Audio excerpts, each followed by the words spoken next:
Hello. I'll be starting in just a couple of minutes, folks.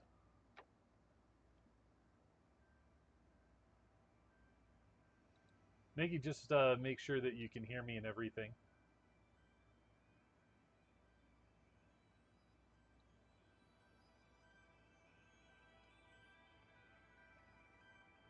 All right, and can you hear the music in the background?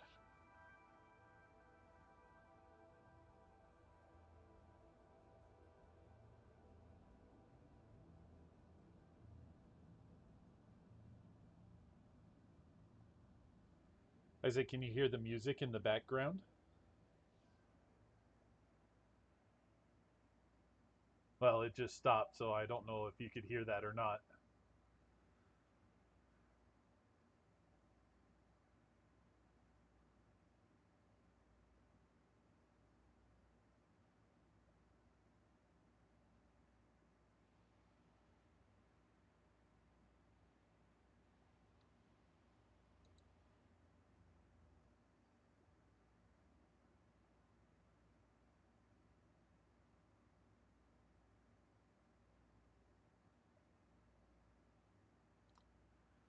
Awesome. So my mic is deciding to be funny again today.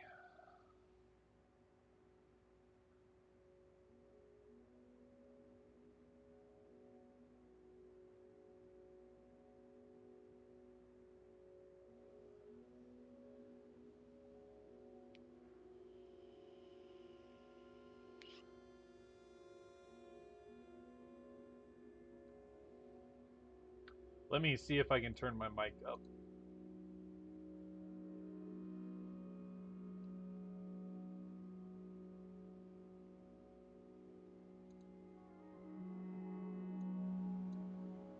Let me know if that's any better.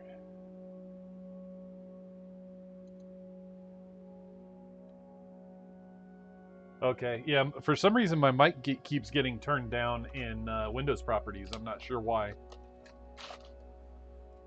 Hopefully that fixes it for now.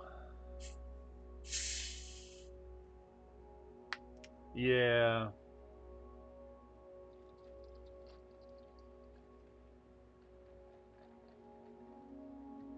Maybe it's time for you to send me one of your unused microphones.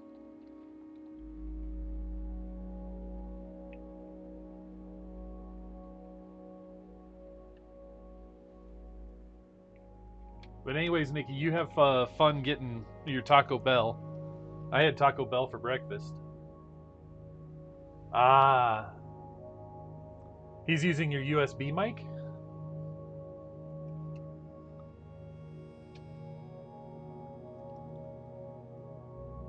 Ah, gotcha.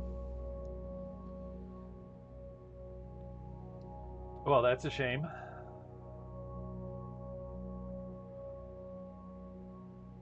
Folks, we're going to be starting in about 2 minutes here, give or take.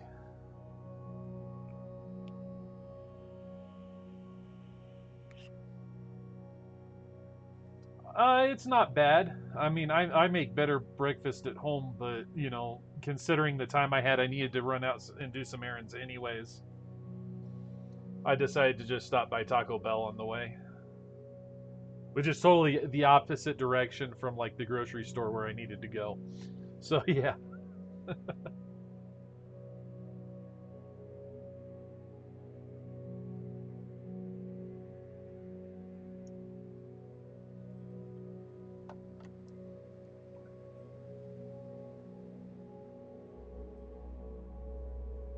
But I really wanted to go because I actually kind of like their coffee, and I wanted a Baja Blast too, so that's really why I went.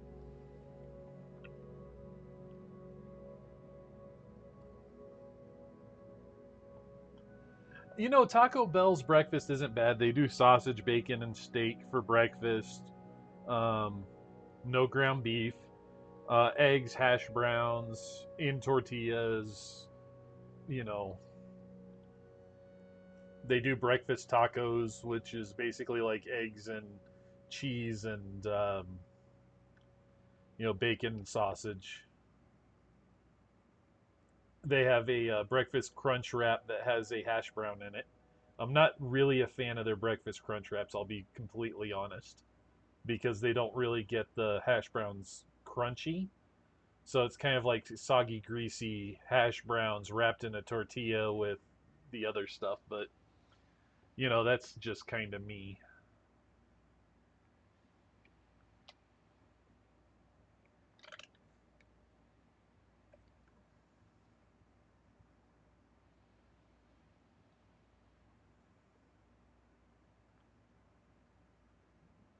Count. Yeah, Count.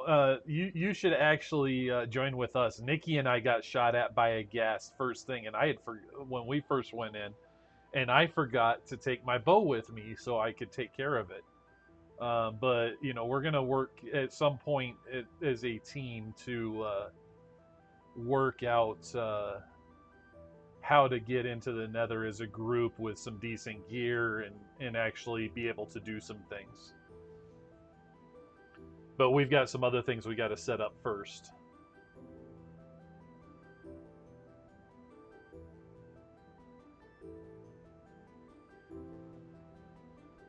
Well, everybody, it's 12 o'clock. Welcome to the stream. We're not going to be on the Clan Crafters server today because I'm going to be going over some design things that we can do on our own time outside of the server to prepare for what we're going to do on the server.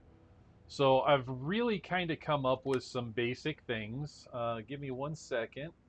I'm going to disable my preview, and I need to bring up something a tool that I use to help me.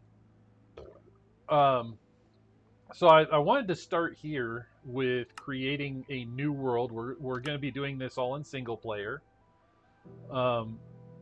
And kind of go over some of the options to help out. So what we're going to do is we're going to create a creative world, and we're going to set the difficulty on peaceful. For me, I'm going to eventually do a redstone world, so I want to make sure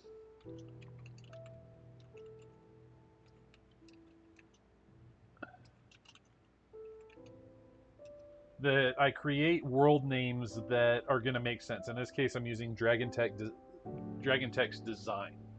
I do want to allow cheats on because I want to be able to run commands sometimes. And I noticed that Count saw the game rules in his stream and was curious about it. So these are game rules that normally you would use commands to do these, but they added it for a single player so you can actually edit what the game rules are. I'll talk about data packs actually, because we do use some data packs on the server. And I'll try and give a good explanation of what they are. In fact, there's some really good ones on this website, vanillatweaks.net, that will that they do alter the gameplay a little bit, but not so much that it's game changing. But we're going to go over game rules first here. So these are the different game rules that you can change. There's things that you just click them and they will change. I'm going to disable the elytra check even though I'm not using elytra. Some of the main ones for a creative world that you probably want to work on or do is respawn immediately. Its default is off or false, but if for some reason I do manage to die even though I'm creative. Hey, ZG Gamer, thank you for the follow. Yes, phantoms do suck. But I do the respawn immediately just in case I do for some reason die. It doesn't go through that whole... Yes, we did, Nikki! I am finally at 50 followers, thanks to ZG Gamer. So yeah, this is going to be interesting. I'm going to have to do something for ZG being the 50th In fact, I'm going to make a note of that, and I'm going to do it on the Clan Crafters server. Um,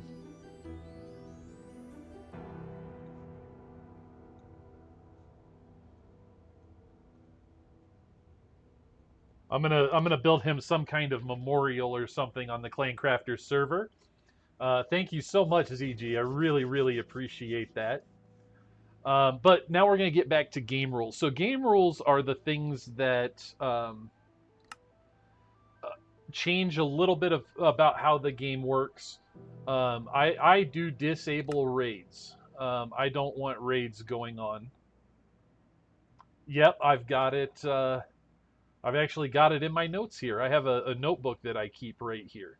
But we're going to talk about mobs. So um, we don't want any destructive mob actions, but we're going to completely disable all mob spawning. I don't want wandering traders. I don't want pillager patrols. I don't want any sheep or cows in my creative worlds. That's right, Nikki. You encounter just trash. Well, if you guys were my 50th, then we would have done that. Actually, I think Nikki, you were one of my first followers. So yeah, I will. We'll eventually get there. Don't worry about that. But I do have to give a special thanks to ZG for being that 50th person. But because we're doing a creative world, coming back to this, we're going to turn off all mob spawning. I don't want any mob spawning in the world.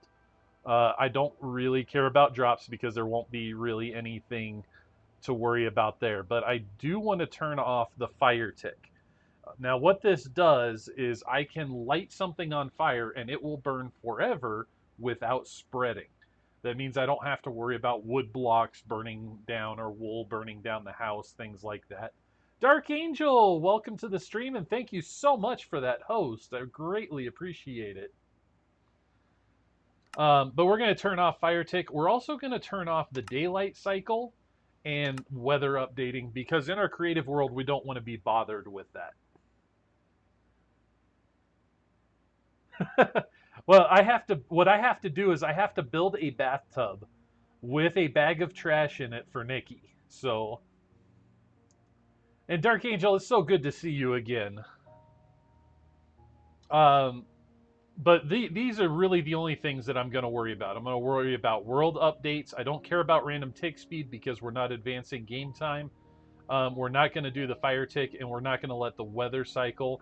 And we're really going to turn off all of the spawning. And then if for some reason I die, very important up here is I have respawn immediately. That way I don't have to click that respawn button. So there are some more world options, but we're going to look at Datapacks real quick. I did provide a link before if I need to provide it again. Oh, I'm so sorry, Dark Angel. I had many years ago, I had 3 of my wisdom teeth that got infected. So I really know how that is, and that just makes you super sick too. So I'm sorry to hear that, Dark Angel. Yeah, on the Clancrafter server, we have turned the fire tick off specifically for that reason.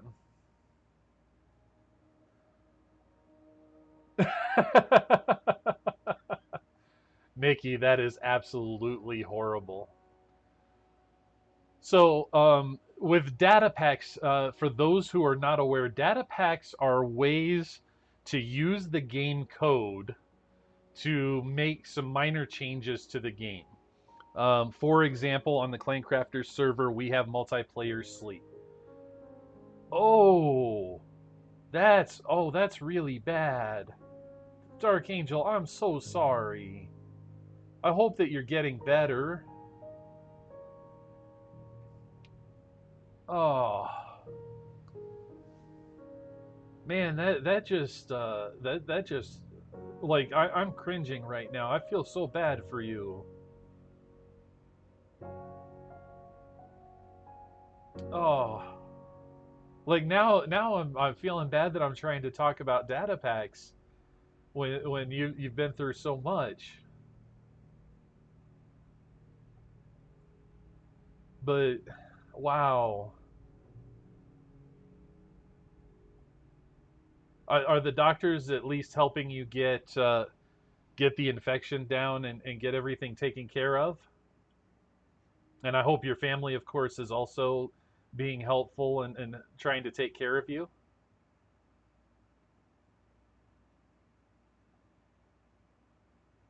Yeah, exactly, Nikki. It's like, oh man. Well, at least that's good, you know. But I feel so bad for you.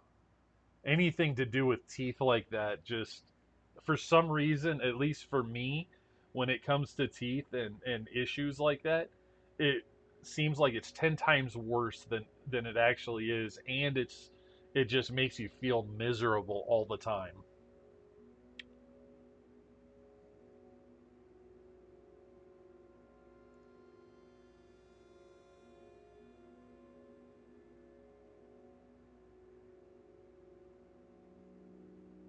But man,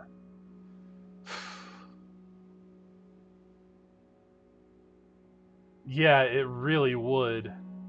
I remember when I had my wisdom teeth out, they gave me enough pain pills for the day that I had the surgery, but I didn't have any for like the 2 weeks after, and that really sucked. And I made the mistake like a couple of days later of eating rice, and that was even worse because it got stuck in there and I had to get it out. That was so painful.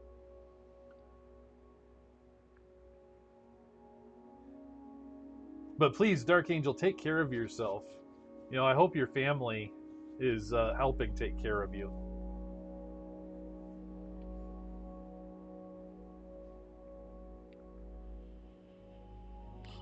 Oh, I can imagine. I can certainly imagine. I'm not a person that generally likes pain pills. I generally grin and bear pain whenever I can. There's been very few times where I've actually taken them because of issues.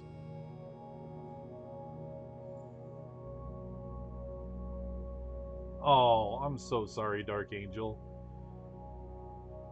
You know, get out there and beat him into submission or something. I don't know.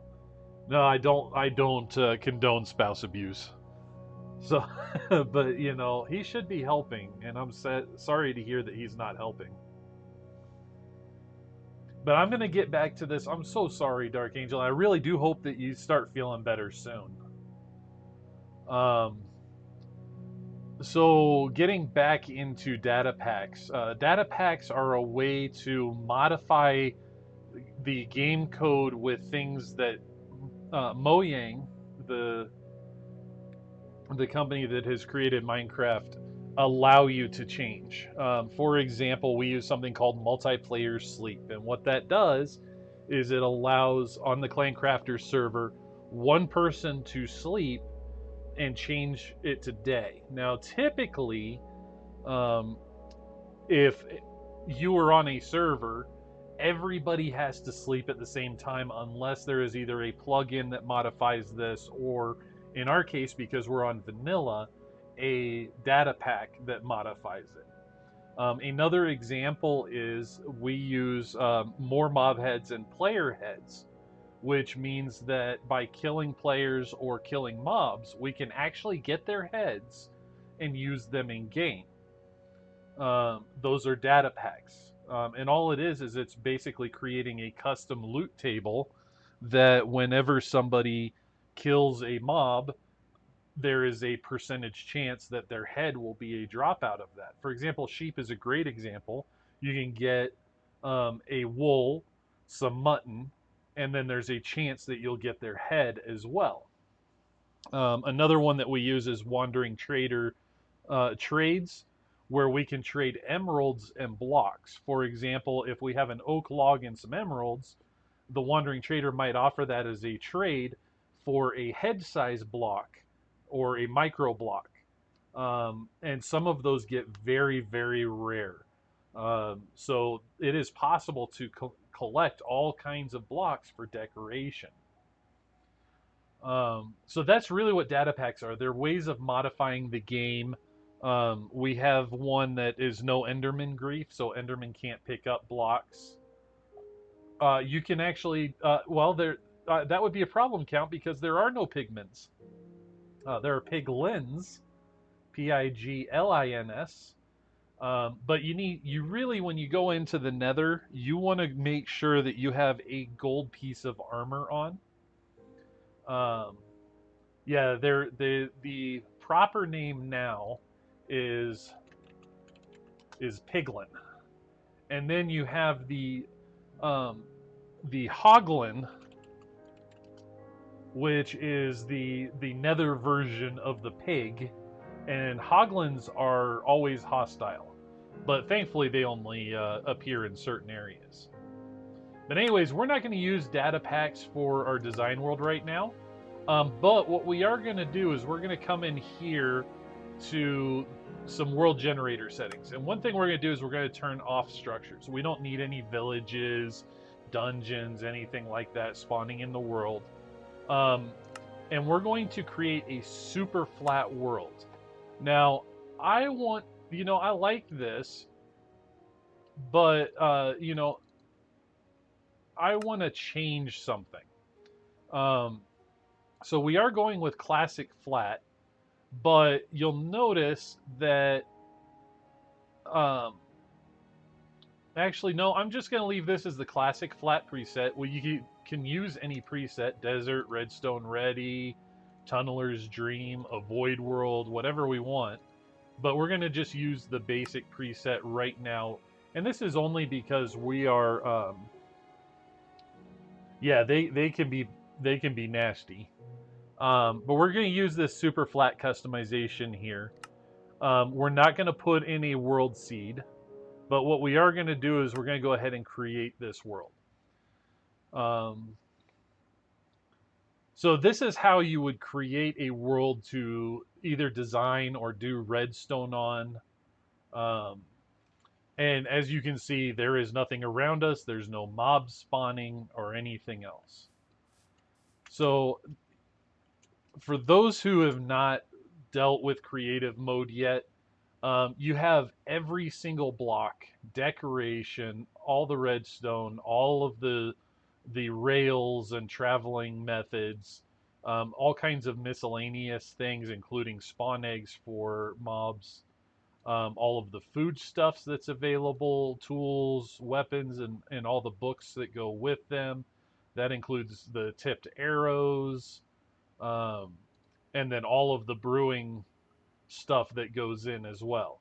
Now, some of these things go in multiple locations, so notice you have like fermented spider eyes here, but spider eyes might be something else.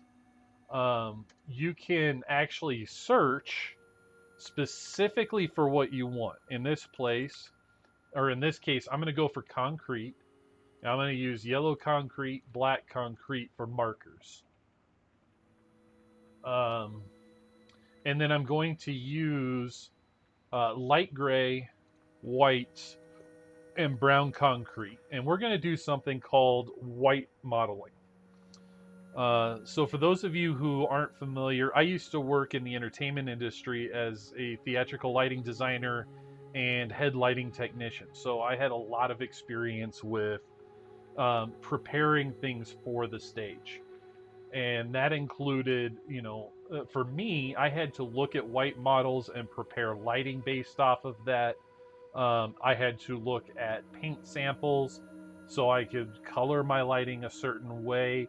I also had to look at people's skin pigmentation, things like that. But what white models do is they give you a general sense of what something can look like before you actually get into building and creating and painting and doing costumes and all of those other things. So in our case for Minecraft, hey, thank you for the follow, Vortex King Pun. We are going to be working on some white modeling, but we're going to work on some other things here real quick. So we're going to work on what basic shapes and sizes in building. And yes, Count, very complicated. It would take me 2 weeks to do a lighting plan that I had to submit, get reviewed, get sent back to me, make changes, send back for review again. And sometimes that process took another 2 weeks before I could finally get it approved to do the orders to put everything in place. And then I had to be there while it got installed and then program. And it was a lot of work.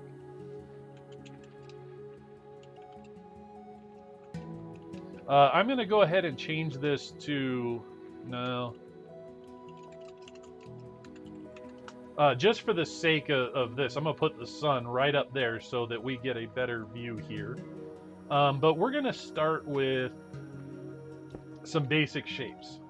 So if we were dealing with a building, you're going to notice some things. Typically, people start building in squares. BTFO, thank you for coming to the stream, and thank you so much for the follow. We're doing a little bit of a white model tutorial today, getting some basic rules of Minecraft building in, and we're going to talk about the white model first, which is the basic structure that we can use, and some things that we can use to help us, some sizes. We'll get into block palettes and things like that a little bit later. But typically speaking, when we start a structure, we're starting with, ideally we should start with a foundation. So what you'll notice is the foundations that I'm building here are odd numbered, and we're starting with 1 block as a foundation. Like, you can literally do that as 1 block. Oh, that's awesome. Yeah, I'm not doing redstone today, but I will definitely be doing some simple redstone things later on. This is a lot to help our clan crafters. It's a private server for our content creators in the Shy clan. So what I'm doing right now is, you'll notice that this is 5 blocks. So we got 1, 2, 3, 4, 5. And this is why I pulled this out, is so you can see this is 1 block. This is 3 blocks. And this is 5 blocks. And what we do every time is just expand. We expand by 2 blocks so that we always stay odd. 2, 3, 4, 5, 6, 7. So what I do when I'm building is I usually start out with some kind of foundation. And I'm going to go through... I always go through and start out with a shape. Generally, it's a rectangle. Let's see, 2, 3, 4, 5, 6, 7, 8, 9. Oops. So, you know, these are good starts. The next one I would do is 11 blocks. And actually, I'm going to go ahead and do that because we're going to use these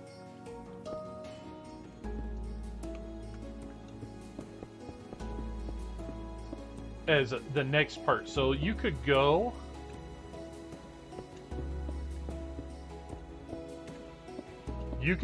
even larger than this, as long as you're keeping with odd numbers. And that comes in much later when we start talking about roofing, especially for beginners, because building roofs can be very, very difficult. So odd numbers actually help make this easier. So these are the squares that we're using, but we can make a combination. So for example, I'm going to come over here, and we've got this 7 wide here, and then we go 1, 2, 3, 4, 5, 6, 7, 8, 9. So we can make a rectangle just by, it's basically extending out one of those squares a little bit, and this will give us a shape that we can work with for building a house. But rectangles and squares aren't the only shapes that we can work with. In fact, we can work with circles in Minecraft as well. So I'm going to come right opposite here, and you're going to notice that a circle in these first two looks exactly the same as a rectangle. So there really isn't much to it. But when we get to the next one here, it changes a little bit. Now the interior space is exactly the same on these two, but we're knocking off those corners to make a little more circular. Now here it gets even more interesting. We start in the middle and we put a block on either side here, and then whoops, we do this. And you'll notice that from the width of it and the depth of it is the same, but the space is going to be a little bit smaller. Now, the advantage here is when we start getting into our white models, these different sizes that we can do actually provide us with interest.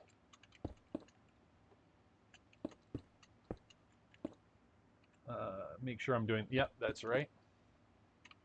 That's 4, 5. Well, I'm counting it in my head most of the time as I'm trying to talk through this, so sometimes my mind gets ahead of me. But by creating these circles, we can do things like make towers.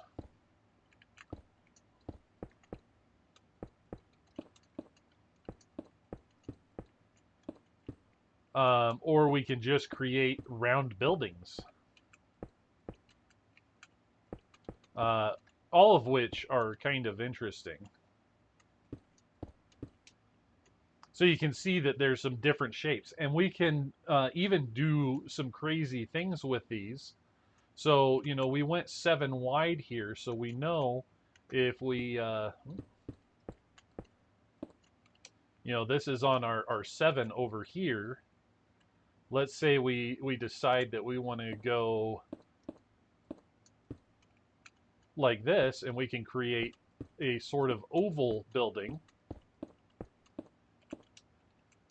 So we can create a lot of different shapes by combining these circles and rectangles, which is really nice. For that matter, we could just knock off this. We want that there. We could just knock off this back here, and boom. And now we've got a rounded side of the building. So this is the basics for foundations that we're going to use. Is really these shapes up to 11 by 11. And I will go ahead and put in our markers here to help remind us how big these things are. Consider these like measuring tapes, and I'm only doing the measuring tapes in the middle of our samples here because these are squares and circles, so they will always be the same.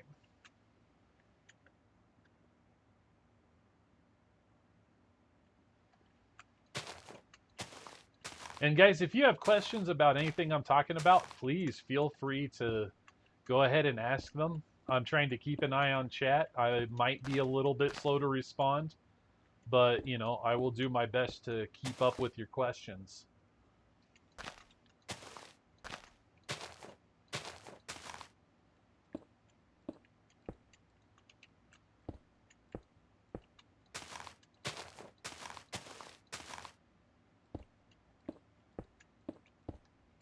All right, so now we've got those markers in place. We've got a basic idea of what a structure can be. So Now we're going to talk, I'm going to knock these guys out and we're going to talk about some basic white models. Now you can use just squares and circles for this. So I'm going to do some examples here and we'll talk about some basic housing that can be done. So for those who have been playing Minecraft for a while, you'll probably remember the good old-fashioned villager structures, the old villager houses, which really were based off of this right here. And what those were was very simple. It was a 5 by 5 by 5 structure.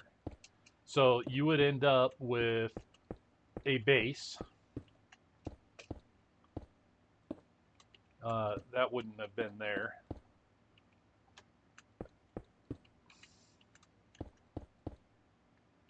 And then I'm going to temporarily place these across just because I'm not going to go grab all of the blocks for it, but I want to get the outline done.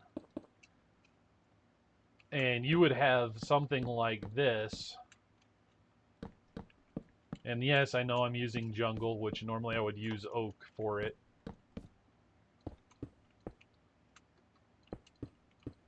So, you know, you would have planks and glass and doors and stuff like that for the traditional village, but they didn't have beds back then or anything else. That being said, with a few modifications, you know, for example, let's make the corners some wood logs here.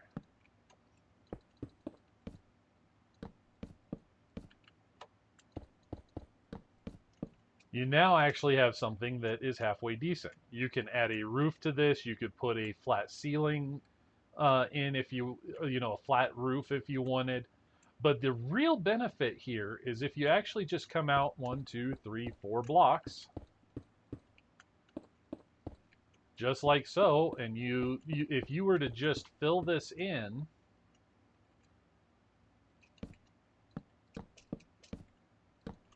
and you could, instead of, you know, going and having a layer under here, you could literally just join up like this, because this is a newer feature of Minecraft that wasn't always the case. You can actually expand this, and you can expand it in any direction just by moving 4 blocks from the original, from any point on it. And you end up creating these builds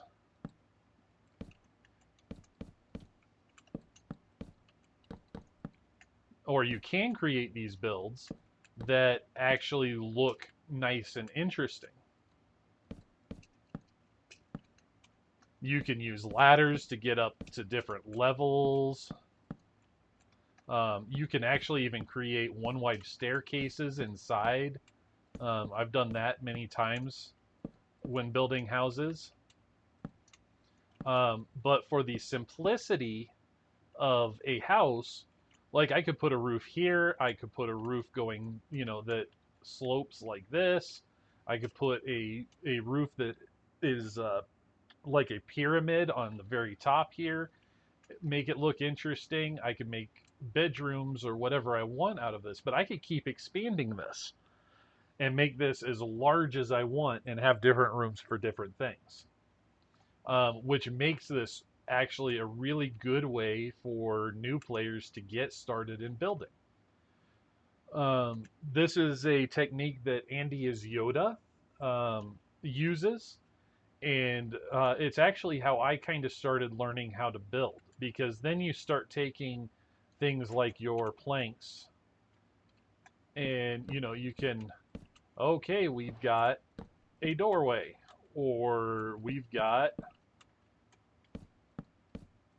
a window, or, you know, we can come over here and say, hey, we've got a too tall window, and we can add glass blocks or glass panes.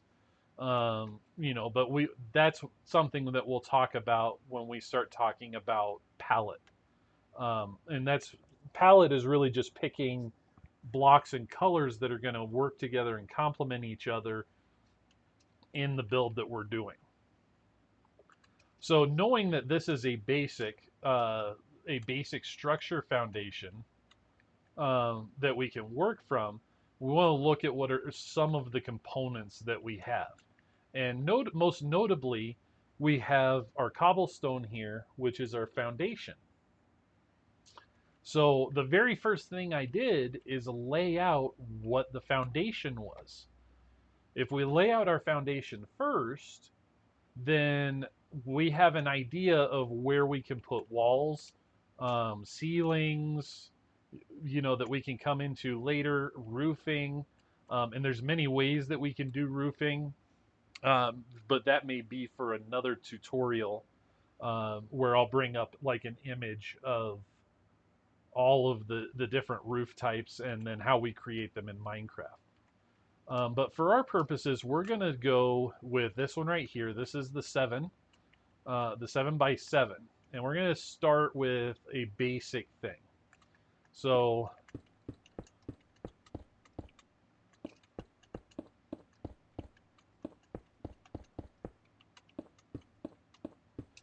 this is going to be our basic foundation. Now there's two ways to go about this with our foundation.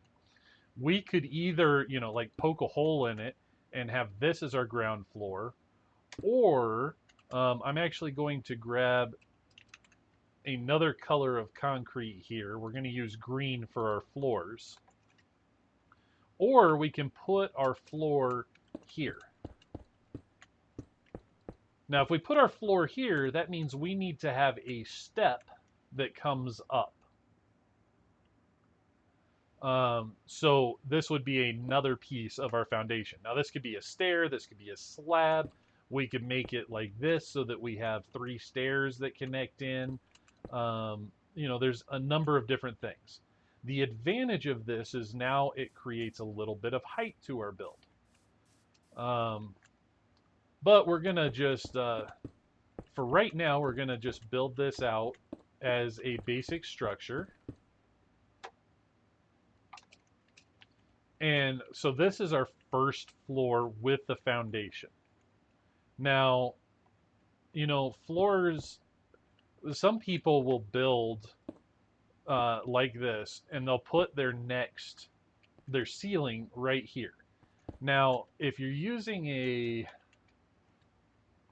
slab, and you can place the slabs on the top edge of a block like this, that's not so bad because you have a little bit of headroom. However, if you're going to use full blocks, I would always go up another level. So the total height is 4, but 3 of it is your wall, and the 4th level is your next floor. Now, for white modeling purposes, we know if we're going to have stairs there that's going to be our entrance. So we're going to come in and we're going to just literally place walls all the way around.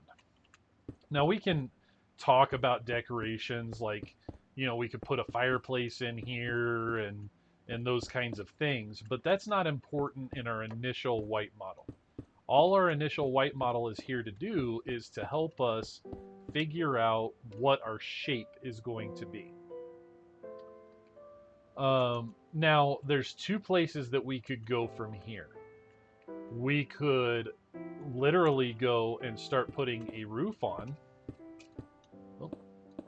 like so, or we could go up another level and then put a roof on, things like that.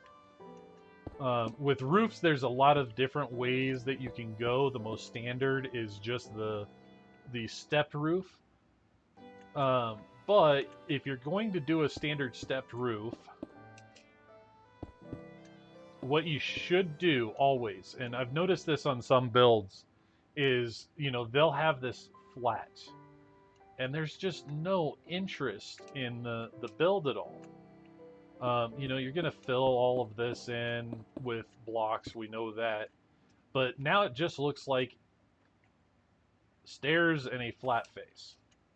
So you should always come out at least 1 block, sometimes 2, depending on the shape of your roof, things like that. Just come out that extra block. and it'll add a lot of extra detail for you. The other thing is, because this is the fourth level here,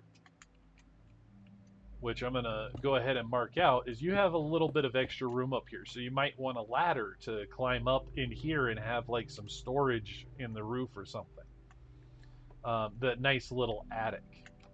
And of course you can continue this roof, right across just like this. Have that overhang that goes all the way around. And you'll notice, because we have a central block here on the top of the roof, we can actually do some fun things with that. But that's all going to get into the decoration of it. Right now, so this is our very, very basic little house white model that we are creating. And I'm going to fill in all of this, and you'll be able to, I'll even grab some ladders just so we have a way up in the corner over here.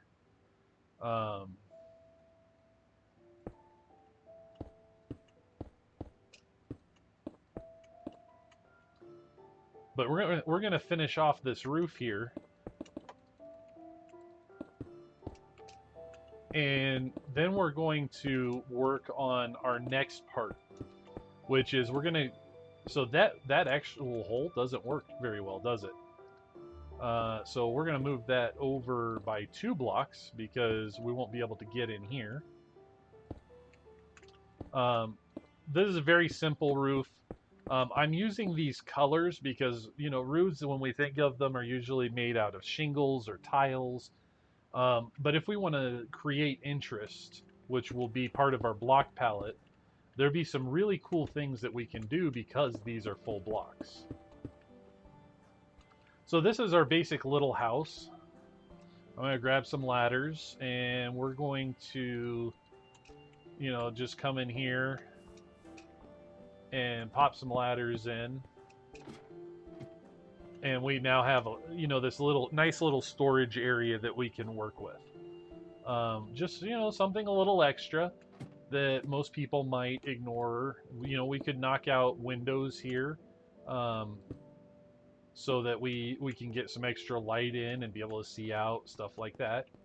Or if we really wanted to get fancy, we could put a couple of windows back here, have even more light, and maybe use these walls for more decoration. But that's something we'll get into when we actually start decorating the house. So what we're going to do now is we've got that 7x7, which is this one right here, but we want to create some more interest to our house. So it might be a good idea if we take on something like this 5x5 circle. So I'm going to build this right next to here. And you know what? I don't really... So here's the other thing, is we can actually take this and make it... this tower maybe was built later on, and it's taller, so it needs a stronger foundation. So we're going to bring it up some. We're going to have our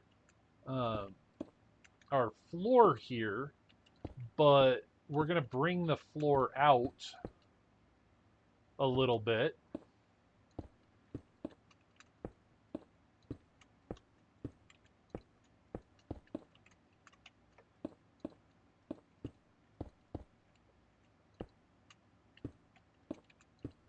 So this is going to be where our floor is, but we're going to do something a little different. Is we're going to have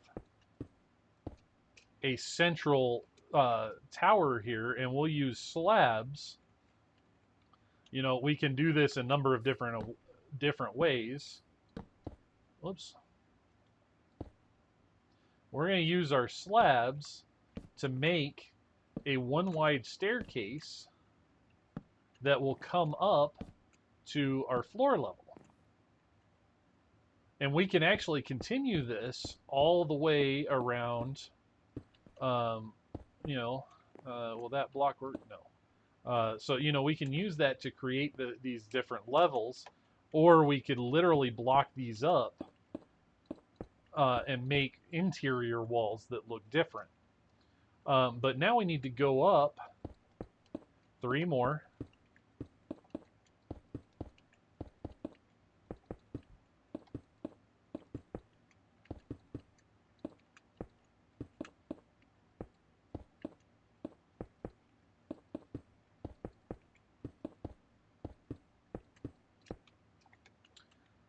So you could see, we're already getting a little bit taller here, and maybe with the next level here, whoops, what we do is we bring that level in.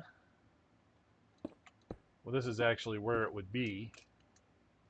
This is where the floor level would be. But instead of having a floor, we bring it up another level.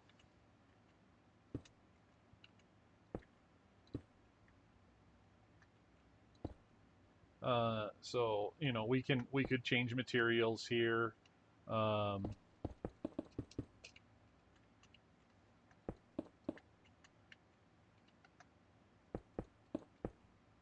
Why is this 4 high? Because this is the floor level. So we're always going to be in going up. We're always going to have 3 spaces and then 1 for floor level and then 3 spaces.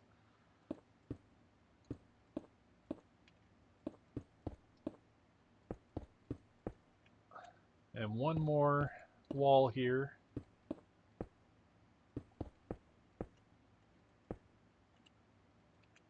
Oh, there we go.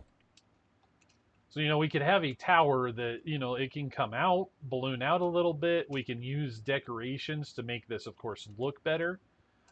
We can come in here and start putting a roof on this.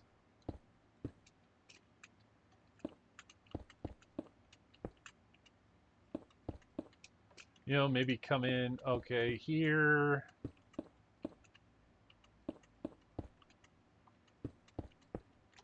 We'll bring this up 1 here, like this. And maybe what we do is we put 1 here in the middle of each of these so that we kind of keep a shape going here. And then bring this up. We're just kind of getting a rough idea. Really, it's a rough idea of what is this going to look like. Yes, that tower does kind of look funky, but there's a lot of things that we could do with that. Now, here's the important part. We know we're using these colors to distinguish parts, and we can do a lot of things to change parts. So the very first thing is the shape and the foundation. And the reason that I built these towers, and I'm actually, because this tower is so small, I'm actually going to bring this in.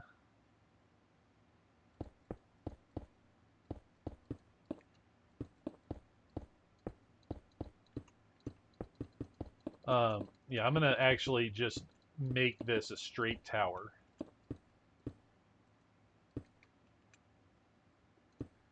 I'm going to mark this because this is our floor level here.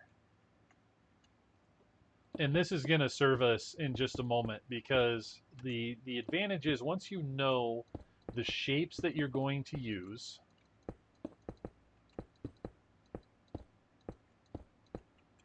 and you have an idea of how to make these shapes happen, then it's a matter of putting them together.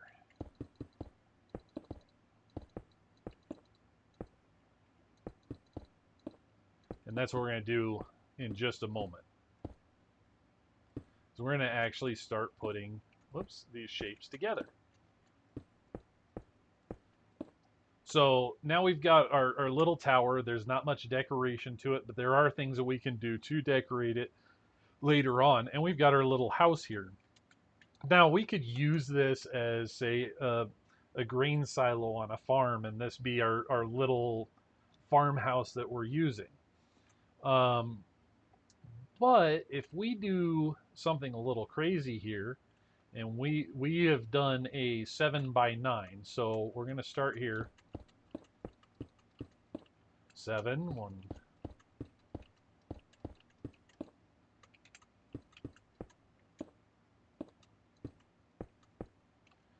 So we're gonna do our little foundation house right here that we've already done.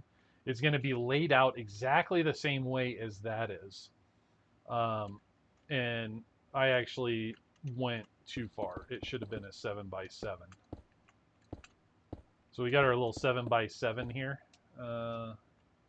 Yeah, no, did I do this wrong again?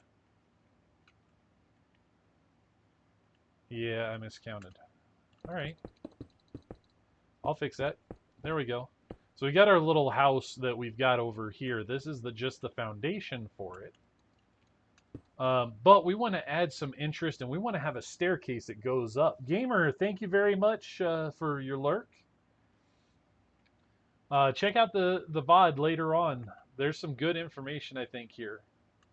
But now we want to add our staircase in. Now we can do this in a number of ways.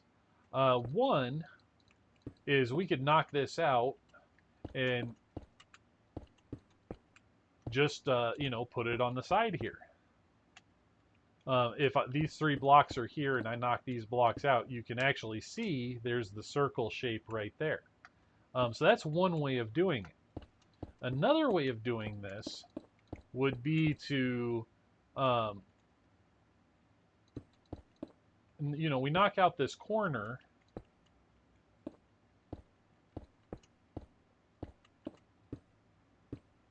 And we create some kind of entrance like this. Now I could do that, and now we've got an entrance, and it ends up being on the corner. So you could actually combine these shapes and make it look more interesting.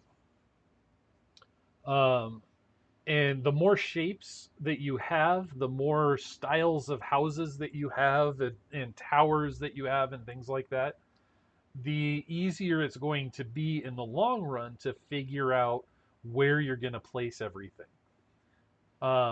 In this case, now my tower is a little bit taller, so my tower foundation is a little bit taller. So maybe what I do is I raise this foundation up. So, it's a different kind of intersection here. I could even do this for that matter. And then maybe I've got, instead of this, I've got some kind of foundation variant that goes in here. And then I start using logs to go up from here. But then what do we do down here? Because here is a floor. And if we use our 3 block rule, that means this is, this down here is a floor. But then the next floor is going to be here. So we could do one of 2 things. We could start with our slab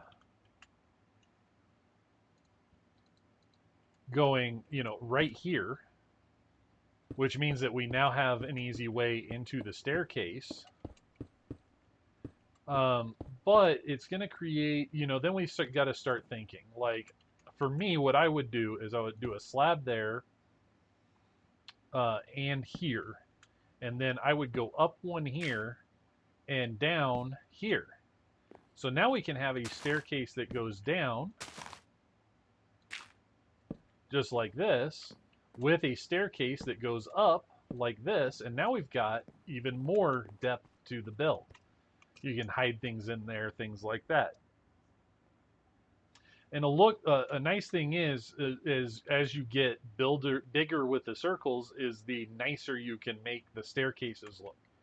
It can become a little bit more challenging because you have to really work with the slabs and make the progression gradual. I personally would not use stairs for these kinds of these circular staircases, because they can get really complicated with stairs. But now you could see, if I start building this up,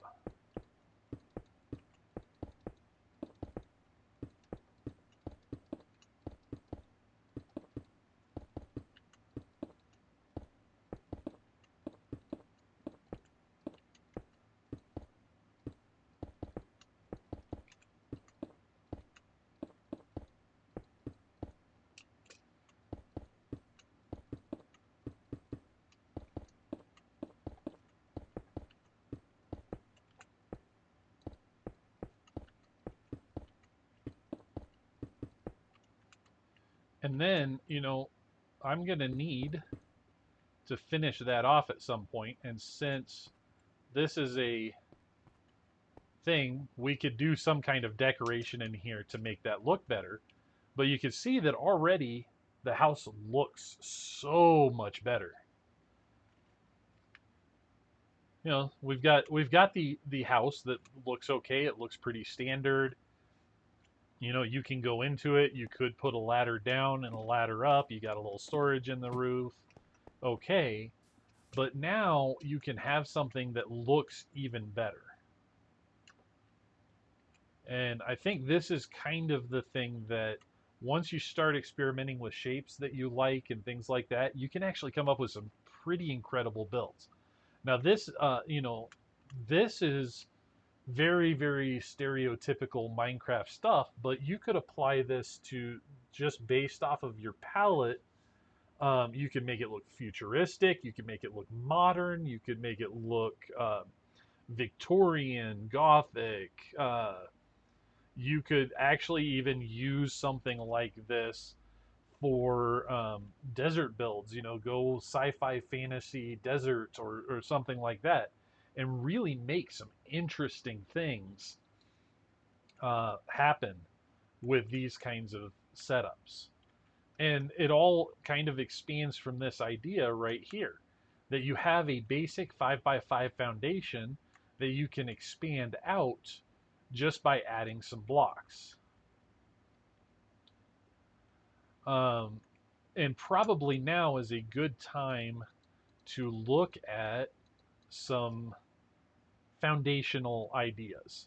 So, in a lot of medieval builds, you typically go for some gray colored blocks. And I'm going to just pull some random ones out here. We've got some gray wool. We've got, things like mossy cobblestone. I don't need the infested stone, but, there's stone bricks. There's all kinds of variants of stone bricks, but just with this selection alone, and I'm going to place them out right here so you guys can see.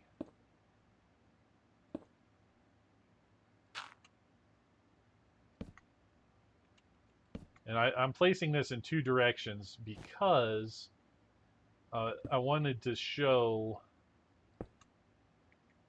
the way that the variation can change based off of what you do. So this is what I would, I would probably go with stone bricks. Maybe add some mossy stone bricks in here. Some light gray concrete powder and some light gray concrete would be good. Another one is going to be, I don't really like the light gray terracotta so much.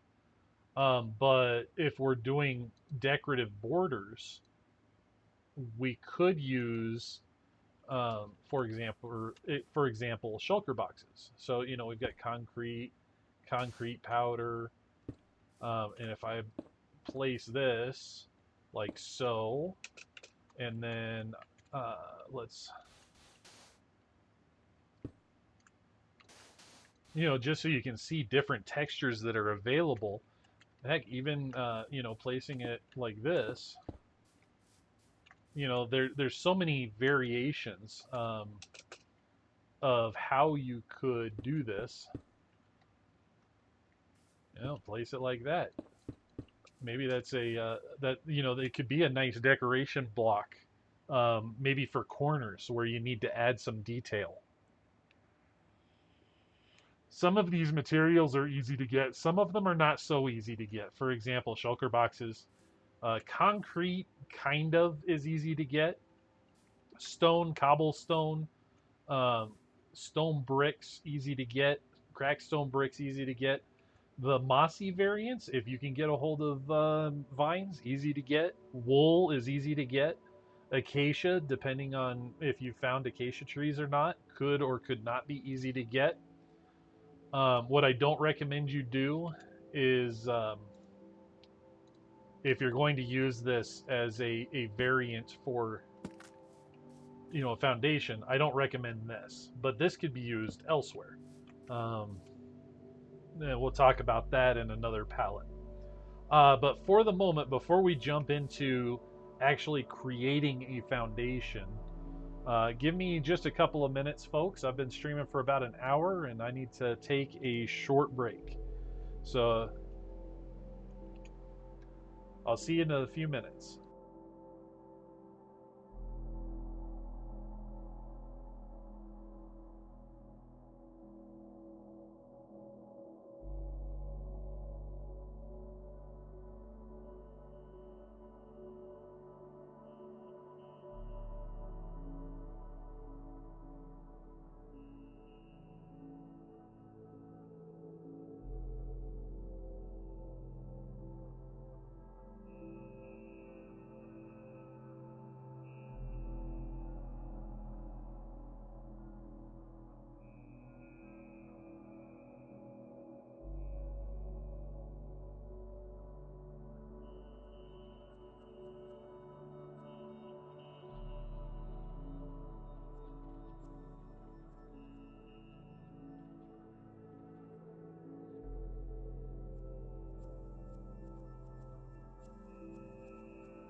All right, I'm back. So, you know, talking about, some of you may, if you are avid Minecraft watchers, may have seen a similar video to this by B00, where he talks about the same thing. But one of the things he's a more experienced builder, so he goes into depth a lot more about detailing, and a lot of it is building the structure and then standing back and going, what would make this look better? So what I see a lot of times is people will go in and they will build a foundation, and it is strictly this. It's just straight cobblestone. And they'll do that all the way around, and that's their foundation or their wall or whatever it is. And while this does work as a foundation, I think that it looks a little too plain is probably the best thing. Taking something like stone, and let's say, you know, this was really a good stone wall, but as time went on, it's starting to crumble a little bit. And we start throwing in some variants, like so, and maybe, you know, maybe originally this was made out of stone brick, or maybe even better, this was plastered, and the plaster has started to break down. So we can see it in various states here. And maybe, you know, we do something like that, and we take the andesite over here. You know, we see various states of decay all the way to cobblestone. Even better, you know, there's also some gravel here. We could throw some gravel in, and now we see different stages of it breaking down. Now, you can randomize this however you want. Depending on the size of your foundation wall, I would probably limit the colors to like 3 or 4, maybe even 5. So maybe we don't have cobblestone on this, but we've got some stone, we got some gravel, we got some concrete powder, and some andesite. We'll throw this in here, and some more concrete powder in there, just to make it look. Yeah, that So that's the thing is if you are going to do something like this, you want to try and limit the palette, but understand what the palette is. If I'm doing a massive wall and I do it right, uh, having a large palette like this and doing it in a certain way can make it look good. For example, if I'm using stone, andesite, gravel, and the concrete powder or concrete um, at the base of the foundation, and then maybe slowly fade it up into the stone brick variants, you can actually create something that looks very interesting. The other thing about this is the further you get away, the better it looks. For example, if I do this right here, and I'm just going to do the standard cobblestone wall right here, and you come back, which one looks better? One of them looks kind of natural and variated. Yeah, 3 blocks can also be a good one. Stair blocks can also help. But if you're looking at this, I like the look of this much better than I like the look of this.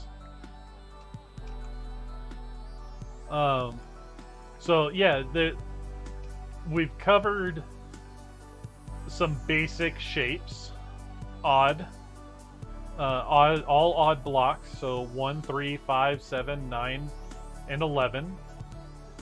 Circle shapes at the same sizes, so 1 through 11, and the old Minecraft building structure of a 5 by 5 by 5 space that, wow, that got really loud. I'm going to turn that down.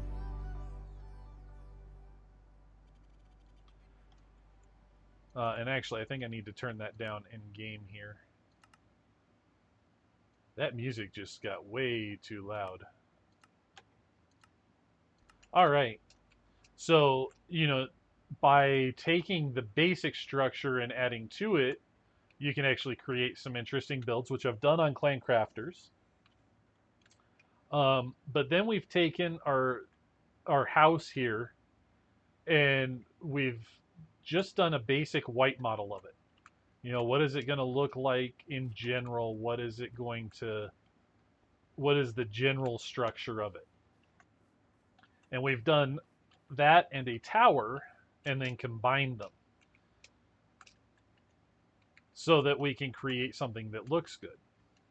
Now, we could continue going on with decorations. For example, if we were going with a medieval house and we wanted to, make it look good, we could grab some oak logs, some stripped oak logs, some stairs, some planks. Where's my planks? There's my planks. We could start doing some things with this to help with the structure as well. So, you can do your foundations. If you're on a 1, I would probably only do like 3 blocks. Nikki, welcome back. That's okay. We're glad to have you here. If you've missed the beginning of the video of the stream here, I do recommend going back and watching it because we cover a lot with shapes, the basic cube structure that you can add to. Where we talked about how to white model just a basic structure that you want to start with. Including, and we did 2 different structure types. So we did a tower here. The roof isn't necessarily the best. It could be better, but maybe that's something we work on when we actually build the structure, or we build samples of it so we can figure out what we would like. But just to get basic understanding of what we've got, and then combining those structures, kind of like we do with the cube model. I really hope so, Nikki. But combining that. And then we were talking about block palette, colors that can be used, and the difference that it can make. Now, when I look at these builds, I generally come back because up close you can tell it's a lot of different blocks. But if you come back, this looks better than this does here. And you can see the difference between the two. Now, yes, I could, as Fleur mentioned, using stair variants or even walls um, can make a difference because we've got all kinds of walls here. So there's cobblestone, andesite, mossy cobblestone, stone brick, mossy stone brick that we could use. We could go a darker way with like black stone as well, or diorite, granite brick. There's just a lot of variants there. There's also a lot of stairs that could be used. Um, so, for example, let's see, let's get some andesite stairs out. If I wanted to create something, and I'm going to actually knock that out. If I want to create a little more interest, I could add something like that there, and it makes it look a little more broken. So there are opportunities for making things happen, but I'm going to talk more on that another time. The purpose of this is to have an idea of palette and how you can mix colors that are very similar. Um, for example, if we go oops, with our oak, we've got our oak logs. Here's our planks, stairs. That's not the slab I want. That slab. We've got fences and fence gates. We've got pressure plates. We've got trap doors, and we'll start with this right here. So there is something that I tend to, well, that I tend to do right off the bat when I get something and I'm going to start working on my palette. And that is, I generally like to start building something like this because I'm having trouble typing today. Because we also have, where is it, oak wood and stripped oak wood. We've got doors, signs, and yeah, that'll be good. So, you can see now some of the different blocks that we have available. I can put the door here. I can put the trap door like, on here. Actually, I usually like to do it like this so that I can see that. And then, we've got oak leaves.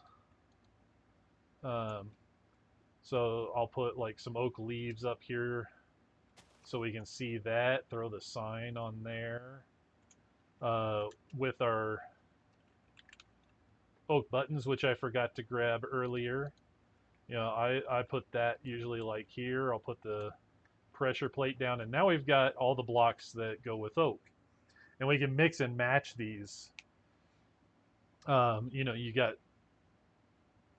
8 now different types of wood, 6 in the overworld that you can use to build just about anything. And they've added so many more blocks for us to work with that it's great. In fact, I could even go with a flower pot here and an oak sapling,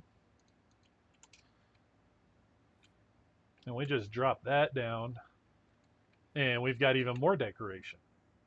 Um, but we can start, laying some things out.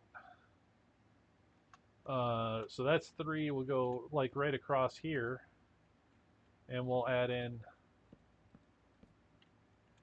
some support there maybe. Maybe we've got some support here, like this. Maybe we use a combination here. .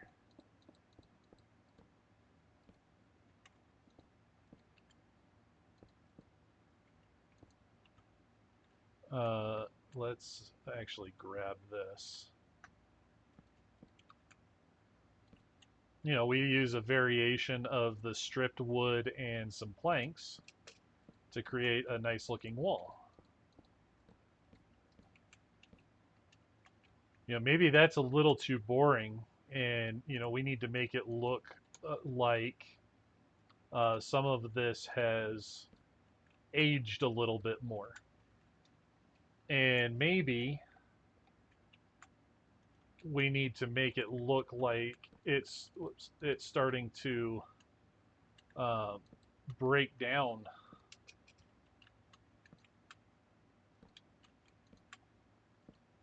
It's looking rutted, and maybe even some of this spruce stuff is looking rutted as well. We can do all kinds of things to make this start looking like it's worn down.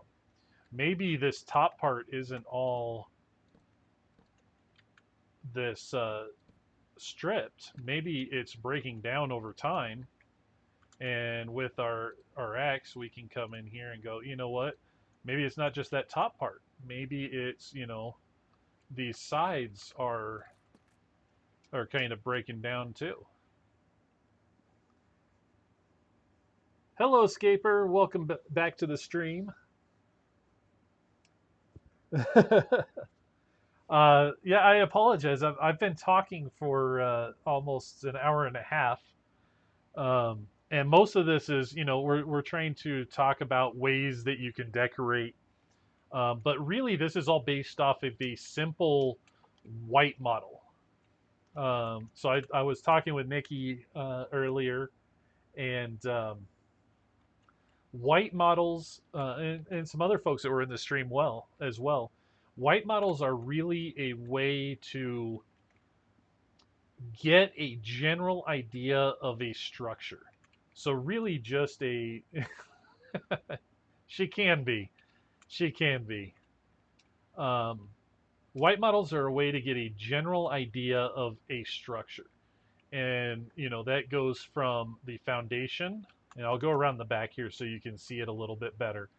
But we've got a foundation, the walls, and the roof. And you can see the same pattern here: foundation, walls, roof. And if you can learn to make these simple shapes, you can actually turn them into something more interesting. Like, for example, here, if I start taking my roof, which is going to go, I know how the roof is going to go. That should be there, and then it's going to come down here, like that. I can extend the roof, which makes it not look so flat, like this. And I know this roof is going to, we're going to just say this roof is going to go here. It probably won't, but I'm just saying it could go right here. Um,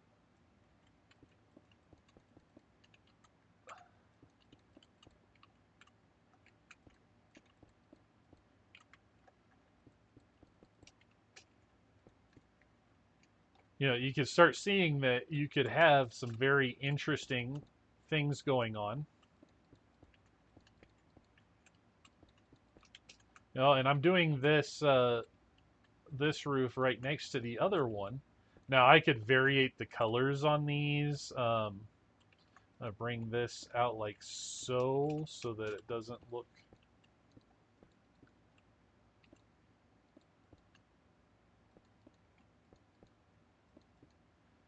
So you've got two roofs that now collide and actually add even more interest. Or I could have taken this tower up another level or two and made that tower stand up.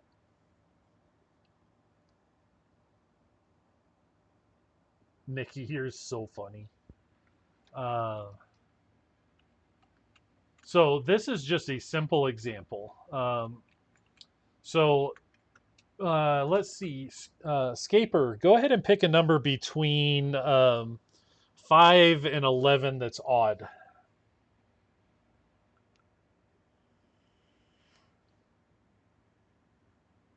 7. Okay.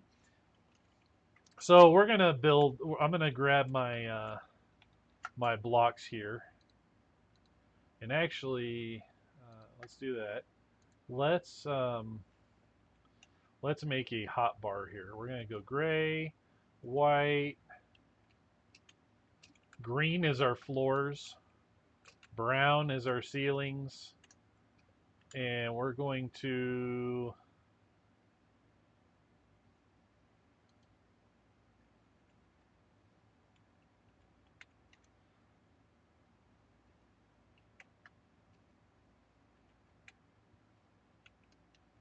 What in the world is going on? I'll have to figure out saving hot bars again later. Nikki, same thing. Between 5 and 11. Must be an odd number. I said an odd number.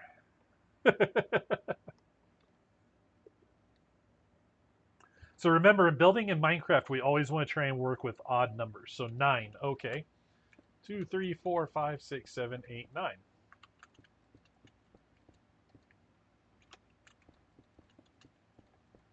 So we've got our basic shape. Yeah, there is that. So anybody else in the chat, we need to know how high our foundation is going to be. So 1 or 3.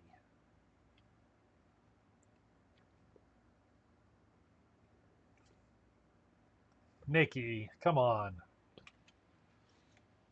All right, so 3. We'll go 3.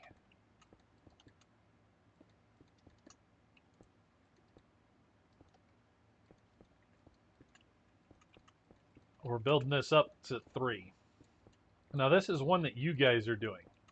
So we're going to do a couple more tricks here with white modeling that can even make your uh, builds look better. All right, so yeah, 1 or 3 picks 2. That sounds like Nikki. All right. All right, Scaper.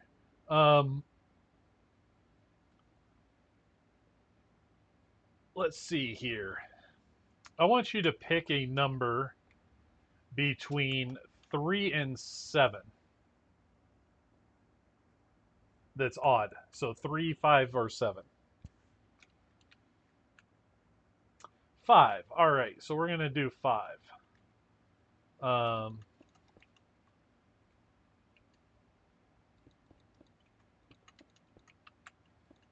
hey, does this look familiar? Wait a minute. I think this is the tower we've already done here. That's the 5. So this is the 3 tower. This would be the 3 circle. This is the 5 circle, and this is the 7 circle. So I'm going to overrule you. We're going to go for a 7 circle. I'm going to do this for a reason here.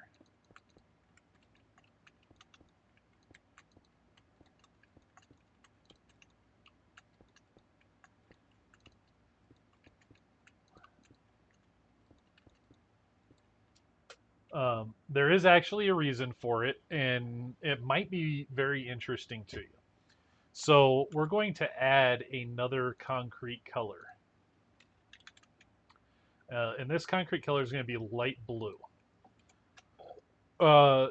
Now, being as we have set this foundation, I'm going to keep this at 1.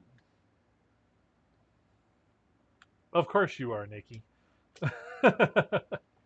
So now we're going to do something a little bit on the medieval side. So Scaper, there's 2 different things that are going on here. So this is white model. So we're using concrete to make a model of what we're going to build and use our palette for later on. So andesite would be in the palette, not in the model section of it. So we're going to do something a little bit on the medieval side here. And we're going to bring our front and back out an extra block. If we weren't bringing the back out, let's say we were backed up against a wall here, we'd actually want to bring the front out an extra block for the overhang. I didn't say Sith. I said, yeah, medieval. So there's two ways to do this next part. Is we either have this backed up against a wall, or maybe it's even backed up against another building, and they're sharing the this, and maybe this is a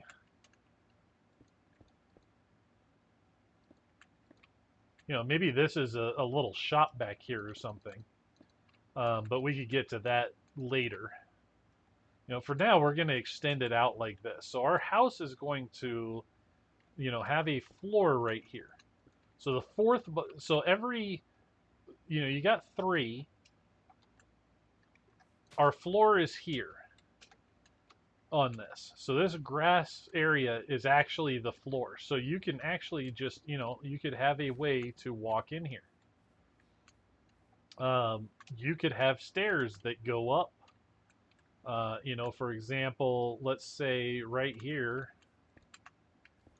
you have a staircase that brings you up to the floor here. There's all kinds of different things that you can do. You could put a staircase in here. But that's not really the point of what we're going to get to right now. So this is our floor. We bring this up some more. This is our next set of walls. But because we've chosen this size, if we are okay with, we're going to do this, and we're going to put a window in this. Now we know the next floor is going to be up here. So I'm going to go ahead and block that off just for the sake of showing off this tutorial here. Let's say we put a window in right here. Well, if we use up some of this space, yes, it will make our house a little bit smaller. But these become internal walls. And if we've got internal walls, like so, we can go and grab, let's take some spruce trapdoors and some brown glass panes here. Now, we can put our brown glass panes right here.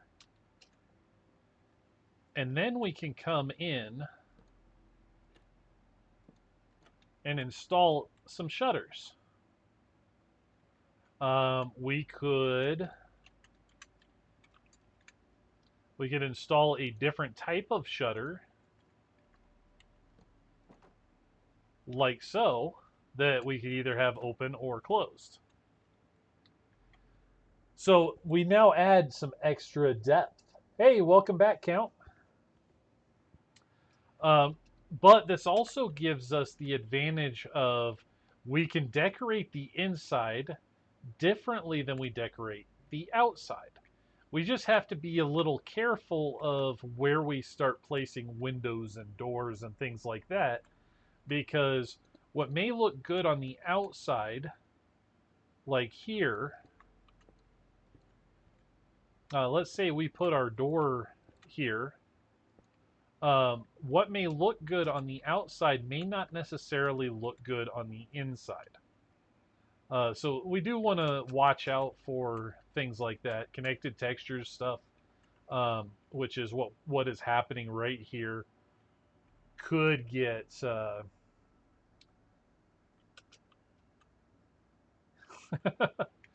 hey guys, this is a Minecraft stream, not a SWOTOR stream, all right?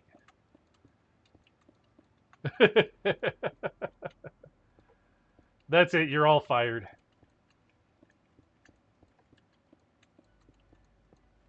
Nikki's no longer the owner, account's no longer the mod, and Scapper, well, you're just fired in general.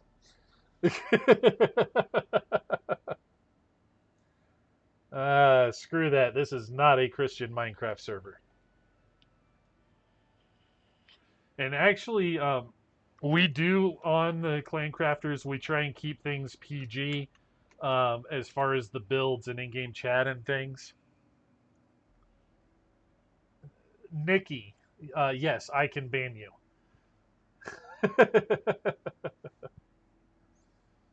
Well, our server tick is fire tick is off, so you can't really burn anything down, Pyro or Scaper.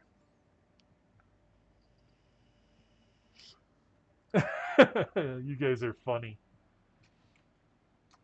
Yeah. So that's a white block there. That's a white block there. So yeah, we can do a lot of different things here. And the bigger you make your space, let's say this was 11 by 9. Because you see, if I put my blue blocks in to kind of highlight out, it does make the space smaller. But again, you can decorate inside and out. Now, if this was, the width of the house and we did an 11, it gives a lot more space inside. Yes, you're moving to California, so you can get fired, Scapper. But don't bump.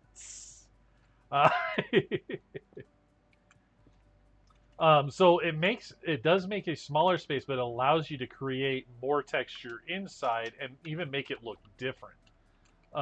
So that is a cool feature that you can do with white modeling, is you can figure out, do I have enough space to do what I want to do? Now you could stop here with 2 levels, or you could take this house up even further. But we're going to do something here. So the question really comes into, this house, I could put a stairway in, but that stairway is now going to have to come in like right here. And it's not going to, or I have to do a single stairway that's going to take up 9 blocks. And that's really just not going to look good. But if I do a tower here, which I can also, by the way, this is why I chose this. If I do a little tower, I could attach it to the side, the front corner, the back. I could attach it really anywhere and have a staircase that goes up and stops off at each level.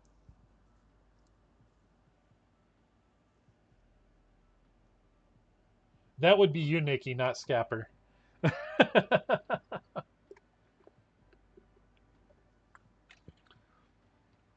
So, we're getting this basic idea here.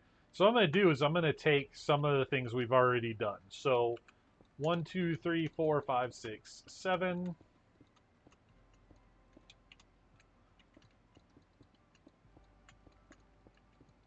So we've got our 7 by 7 here, which is this little house that we've done already over here. I'm going to add this. Now we know this is 7 wide and 9 deep. So if I actually were to go, let's go here.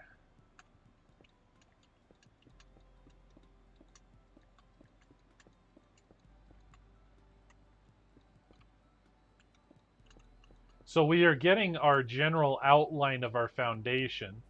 We've got our little tower over here, but I'm not going to add that at this level. So this is going to be 3 high.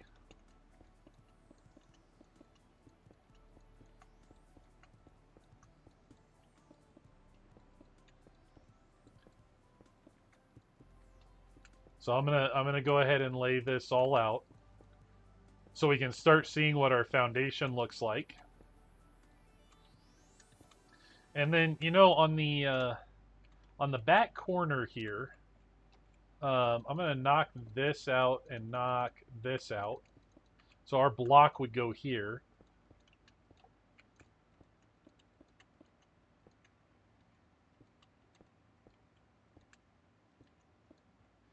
This is going to be a tower that goes from the floor level. And what I'm actually going to do is, because the floor level. Let's see, we got floor level here. I'll fill this up.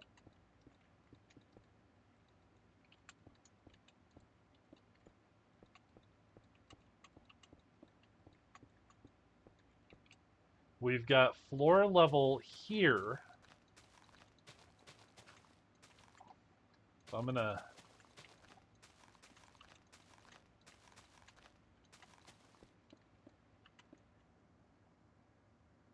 You're actually paying attention to me? That would be a first.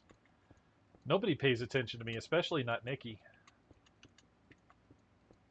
She just ignores me. So this might be, let's say this is the entrance to our house. This is a barn. There'll be a second level here.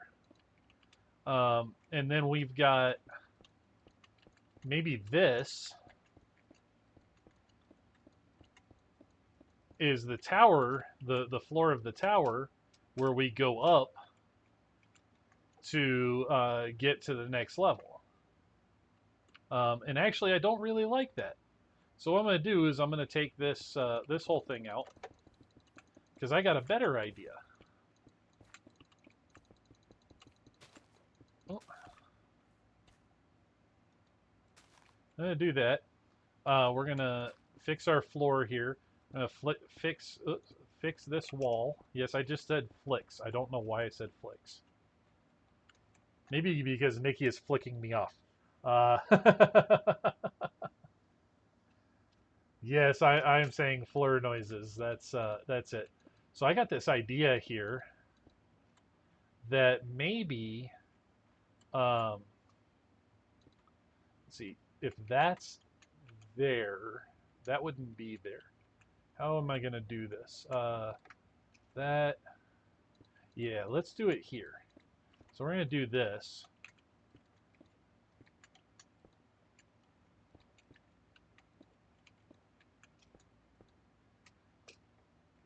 So these are going to be on the same level, but I don't really like that. I want to bring this up just another block. Yes, it's 2 blocks up. But it's only 1 block up from here, just like this is 1 block down. So this is going to be an advantage for us. And we'll bring this foundation up here. So let's do it here. So we have this entrance way into this.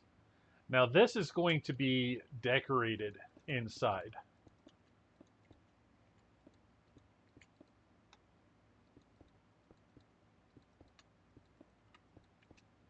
So now we've got 3 different levels. This one, so this actually isn't foundation. This one's floor is going to be here.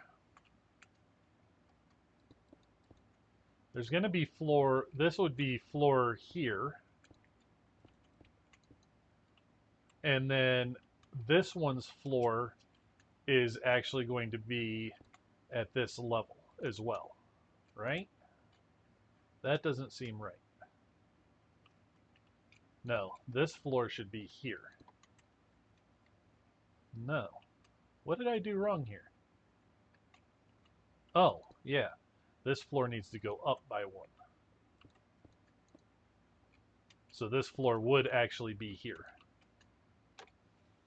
So now what we're going to do is we're going to actually take our white blocks here.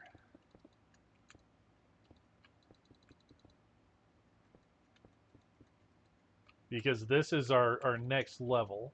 And that's going to come up to there. But we're going to come out 1 block on each end. Just to try and keep this as simple as possible.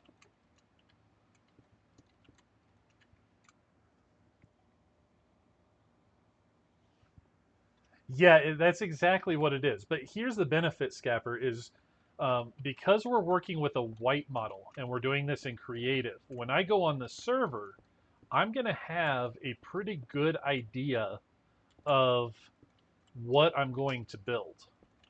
So, like right now, I'm actually going to take this block out.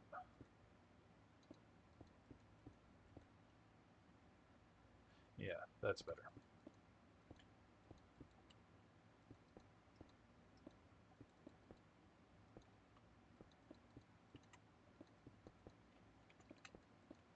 So I can do all of these things and figure out how I'm going to build my nice little house that I'm doing.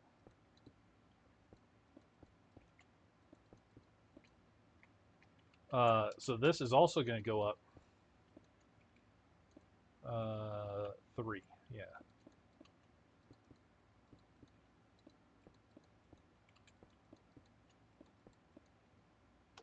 So now you can start seeing this house taking shape.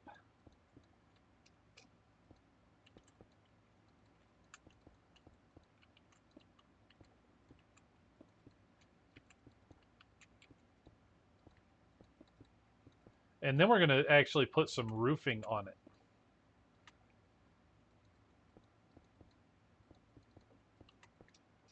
Um, so we're going to use this tower to get from level to level.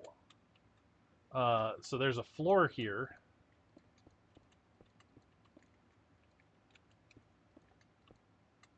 And then, yep.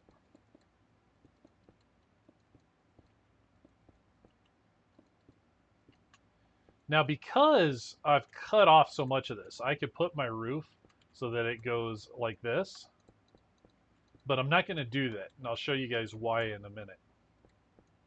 Let's fill in some floor here, because that's going to go like that.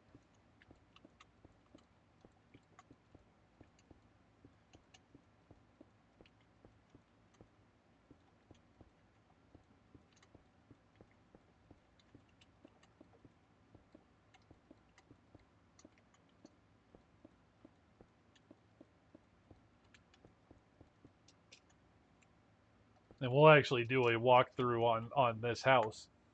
Yeah, put some floor here. Floor, not fleur. It is possible, Count, as long as you.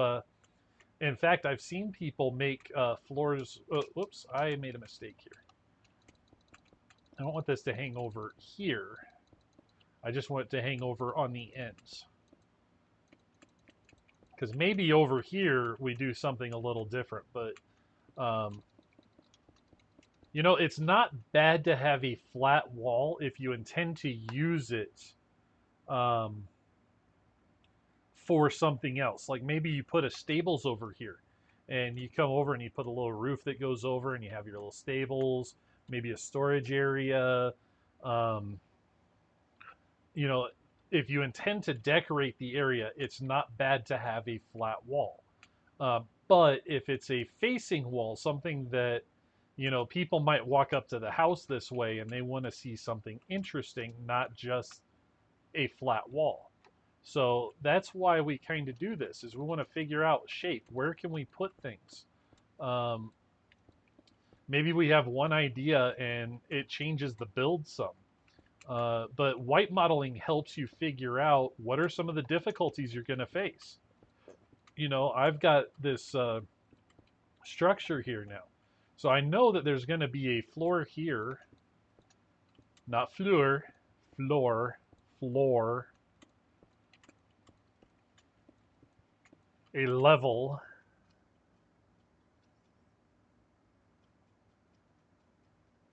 Yes, Nikki, this is a competition for your not a store store. So we're going to put one more set of walls up here. In fact, we're going to do something a little bit different when we get further up here. Because you know what? If we're getting up to this point, maybe we don't, maybe we, you know, we have our stairs that go around the one wide stairs, but we get up to this point and we want to have like some windows or, you know, maybe these are oak logs and these are all done with like fences around. Um, but we have maybe an entrance into into the attic of this place over here or something like that. Maybe here we have, you know, some stairs down so that we can get into this little room here. Like there's so many things that we can work out after we get the structure done. But here's what we're going to do. We're going to go ahead because this roof is going to be the more difficult one to build. We're going to start with this roof right here. And then we're going to work our way down. So we're going to do the hard roof, and then we're going to do the easy roof. So we do these roofs, by the way, there's a lot of ways to do them. So what we're going to do is we're going to come up here. Yeah, like this. Now these roofs will be more difficult to build in game, by the way. But I don't like the fact that that's just one. So I want that to go up there, this here, there.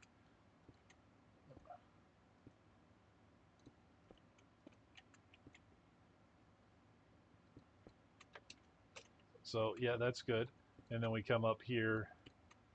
We're just doing this basic roof right now. There are ways to make this look more interesting, but I think roofing is it's an important part.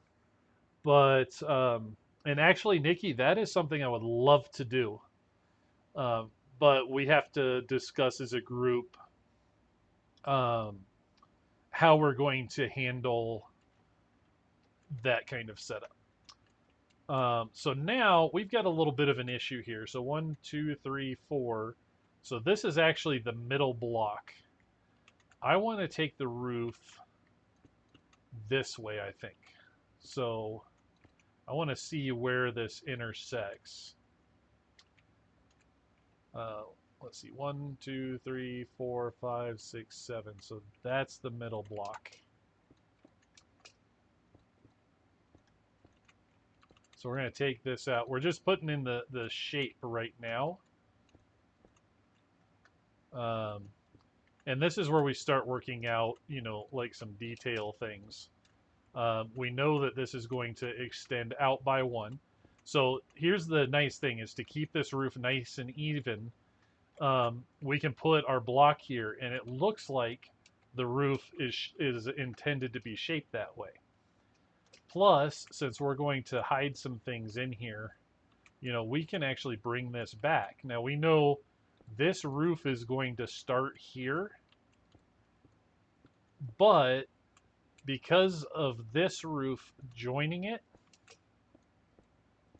we actually can stop it right there and keep this space. So, we can bring this over like so, and bring this over like so. And now we're starting to get a nice roof shape. Now we want to fill this in. And these white blocks, brown blocks, they could literally be anything in the game you want to use. Um, well, Nikki, all we did was start with some shapes. We started with a square and the rectangle that you guys selected, and then the circle that I overrided Scapper on. And then we're just building triangles for roofs for the most part. That's a round triangle, so it's a little more difficult.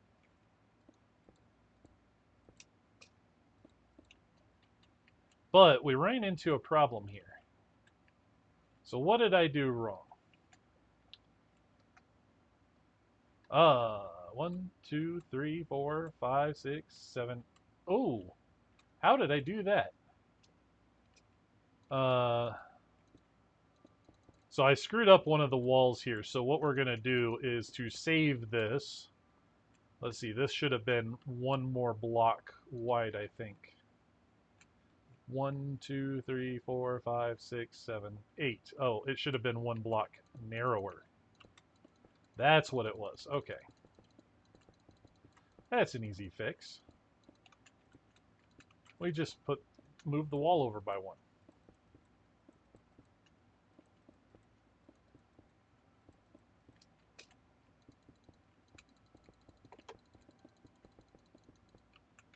See, this is why white modeling in creative is great, is it's easier to fix something before you start building than it is to try and do it when you're in survival mode and trying to figure out something that you're then using your pickaxes and your axes and your all your tools, and you may be having to fight off mobs and sleep constantly.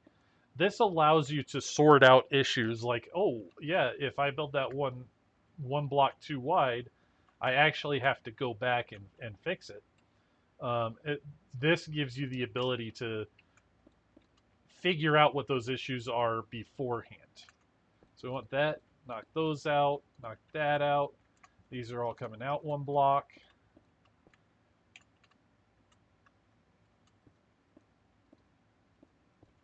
Now these white models might seem boring.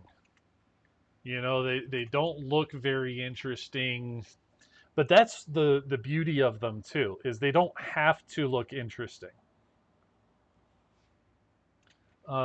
They need to the function that they serve is to troubleshoot, to look for ways to create interest and to troubleshoot problems. Um, so if you run into an issue like I just did, you go, oh, okay, well that's definitely not going to work. So I need to fix that. Um,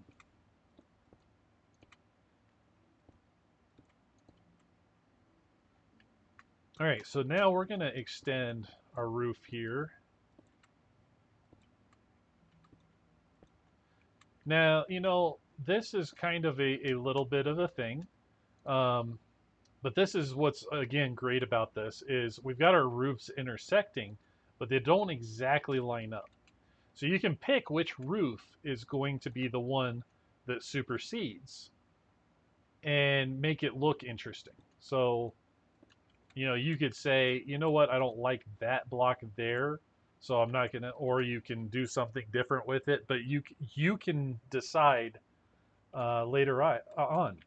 Hey Nikki, yeah, just send it to me in DMs so that I can look at it later, unless it has something to do with this stream.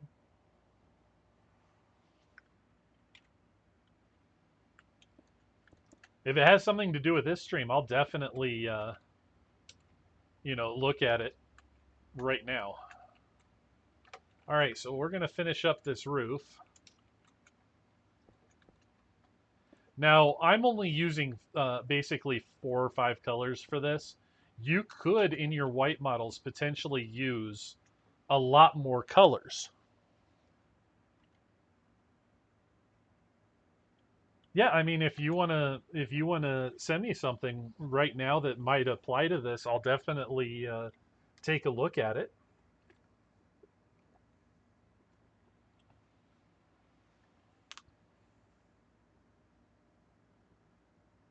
No, Scapper. So on the Clancrafter server, each of us builds our own things, and what I'm trying to do with this stream is literally help people understand that they can build their own things and maybe get some ideas on how to do it, because um, we all really should improve. Now this is a step that uh, not everybody takes. I'm pulling on experience that I have from working in the entertainment industry. Um, so I try and use that. I mean, if you guys can reach an agreement on how much that's going to cost and whatnot, by all means, go for it. But don't come crying to me if it doesn't look like you want it to look. I think I'm just going to do that right there and maybe replace that block there. Whoops. Yeah, that looks a little bit better. Yeah, but you can see, compared to just the blocky structure we started with over here that is all the same, and don't get me wrong, it can look interesting. Um, yes. So that is something that we're actually going to do right after this, Nikki. is we're going to talk about building into terrain. And we're actually going to do it on the Clan Crafter's Seed. Um, how we can take what we've learned here and turn it into something on the seed. Well, Count, that is a way to do it, but really, there are better ways to do it. So we've come from here looking at some basic sizes, built a simple house and a simple tower in white model. We've looked at the palettes a little bit of things that can be done. Um, Ultimately, you have to decide what looks best. Um, we've learned how to combine shapes to create more interest, and we've even gone to the point of you can how to overlap and do some interior walls as well, which we can do both on circles and on rectangles. And we've created another shape combining multiples. Now I said I was going to include this as well. So one of the things that is really cool about towers is they can stick off of the side of a building. So let's find out, where is our floor? It's right there. So we're going to put a tower on here that's going to be up a block, I think. Um, and we're going to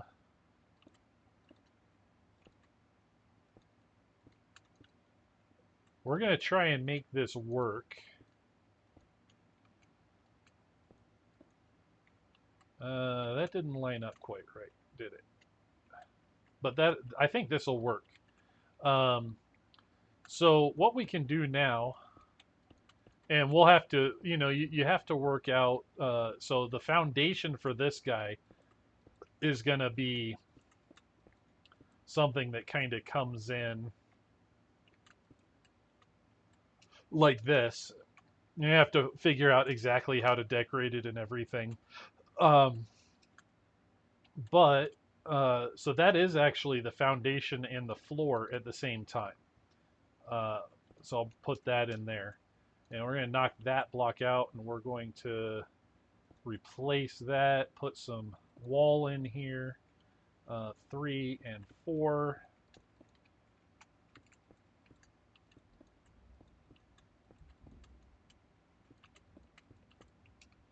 And we're actually going to bring this up. So this is the next level.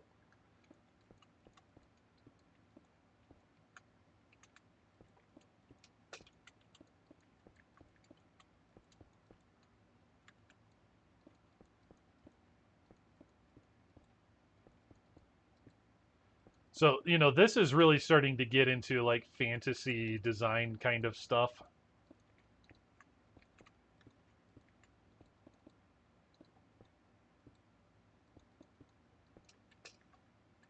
But if I throw a quick roof on this,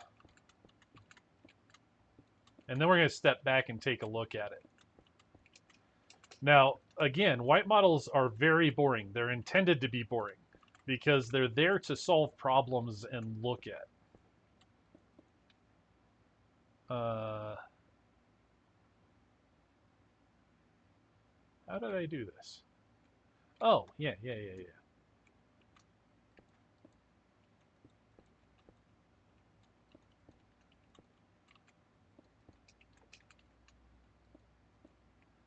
And then we'll just throw an extra block on each side to make it look a little bit better. There we go. So now we have our tower on the side of a building.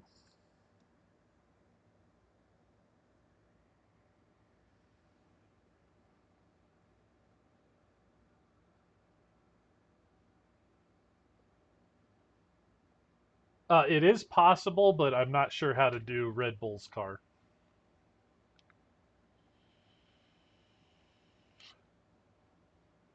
You have too much time on your hands.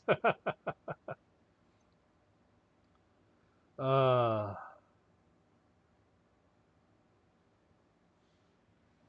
Yeah, everybody wants to hear the screeches of horror. But so, guys, what do you think about this rough draft of a house that we've created?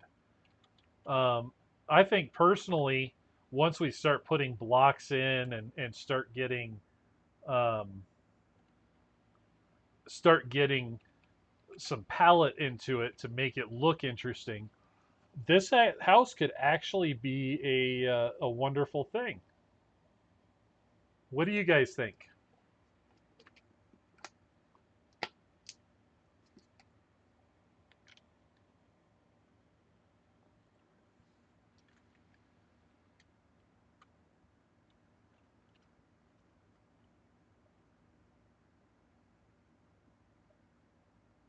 I mean, I don't know how to build it. I don't think that they could stop us from building it in Minecraft. Yeah, exactly, Bolt. Everybody quits. But so Nikki has an idea, and there is a benefit to this way of building. Is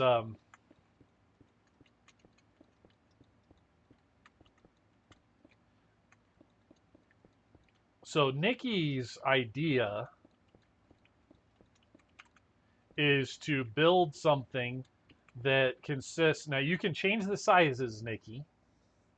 Um, but I'm going to show how this can work. So, if you do your standard, whoops, box, which is, this, it's 5 by 7. You can use all kinds of like terracotta and concrete, sand, red sand, sandstone, all the sandstone variants. So Nikki's house right now, um, her her build is kind of like this. It doesn't have the extra layer of walls around that I'm going to add. But because you're going for something that's more like a desert build style, you raise this wall up, so you still get this cuboid shape, this rectangular box.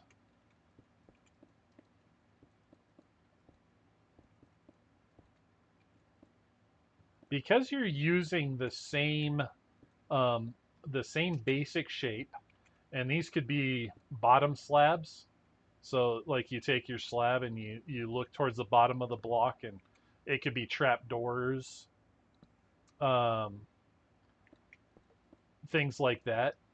What's great about this, and we'll actually talk about this design more in game, because you can build this idea up on top of, going up on a hill. But here's the cool thing with this is we're going to take this same shape and we're going to come over here. 4, 5. I think that was right. 1, 2, 3, 4, 5. 2, 3, 4, 5. 5, 6, 7. 3, 4, 5. So now we can attach another building to this and do the same thing. Bring this up.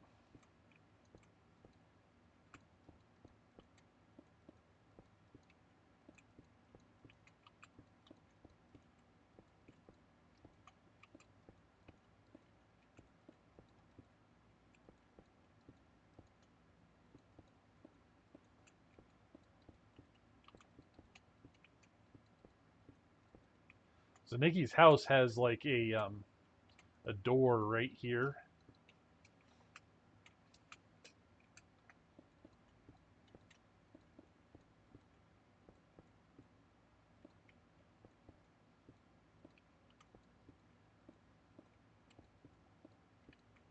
And we'll put same kind of roof on this one. It'll be a flat roof because we're going with like that desert style.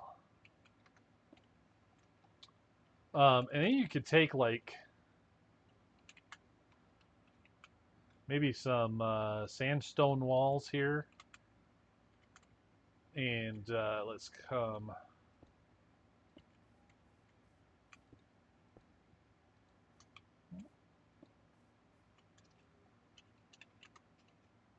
and some cut sandstone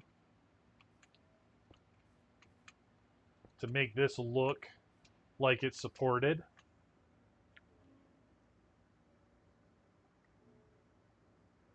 I think you were right the first time. I think that Nikki not being enough for everyone should get her kicked out.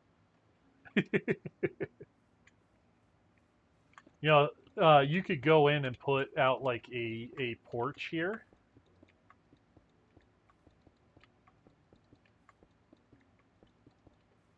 Um, and then maybe have a little staircase that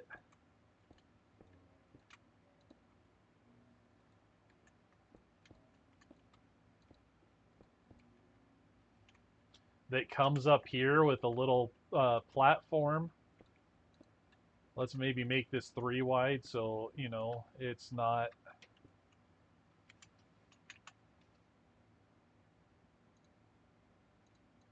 Throw some stairs in.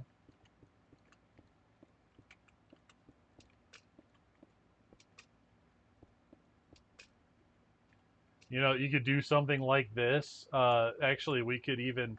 Uh, actually, yeah, this is a good idea. Let's take some acacia trapdoors here, and we're gonna.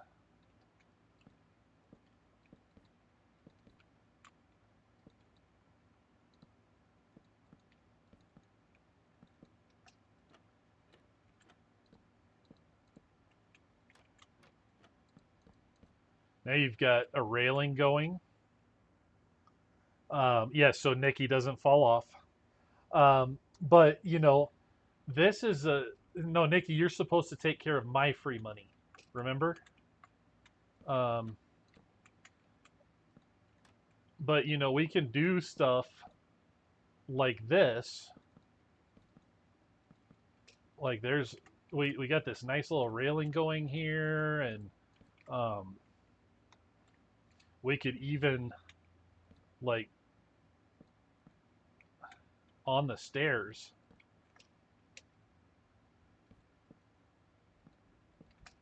Instead of breaking that bottom one, we just open both of them. But see, now Nikki can start creating things like this.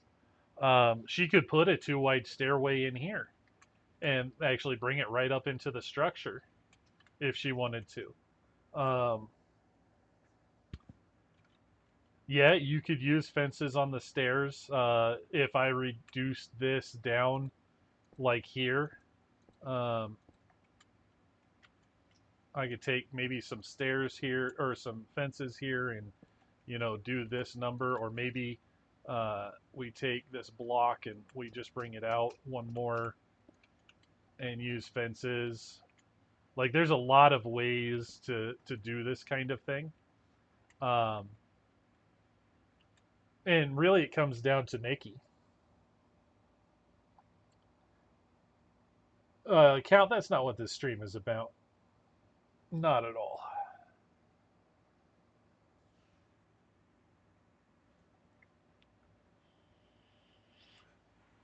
Yeah, but there's cost to even that count. Um, you can also do, you know, other things like, you know, stuff like this, whatnot.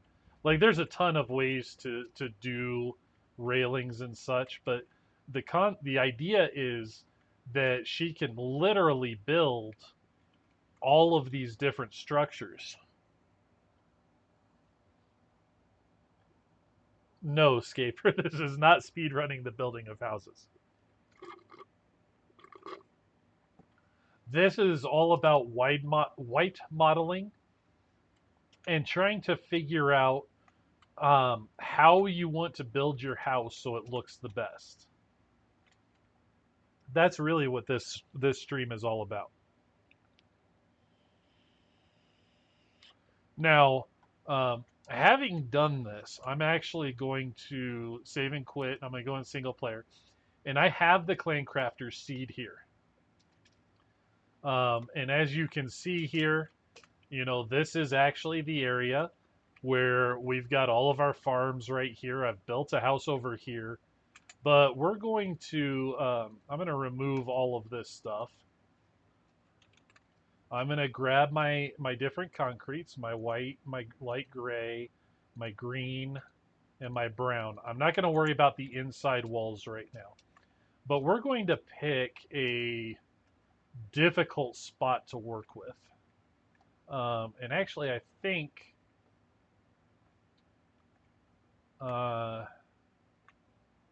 I think right here is actually a good spot. So I've turned off the time on this server, so I actually have to break all the leaves, which kind of sucks, but we're gonna clear out these trees here and figure out how we're going to build our house. Now, there's a couple of ways that we can really go about this. We could flatten the area all the way down to the river there, make it big enough, all the way down to the river, make it big enough for whatever we want to build, and just have a nice flat area to build on. But the problem with that is, while it does give materials, it kind of makes the area look ugly. And unless you're like tremendously good at landscaping, which I'm okay, I'm not the greatest. I still have a lot of room for improvement in that area. Um, it's going to make things difficult.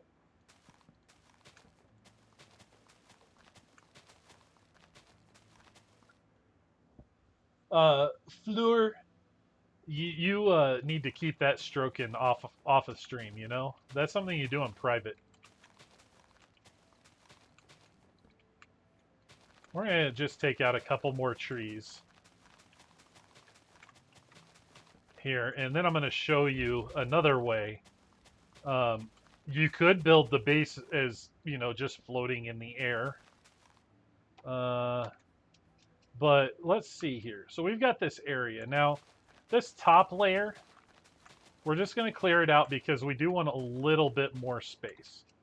But we're going to look at what is the primary section of our house. So the very primary section of our house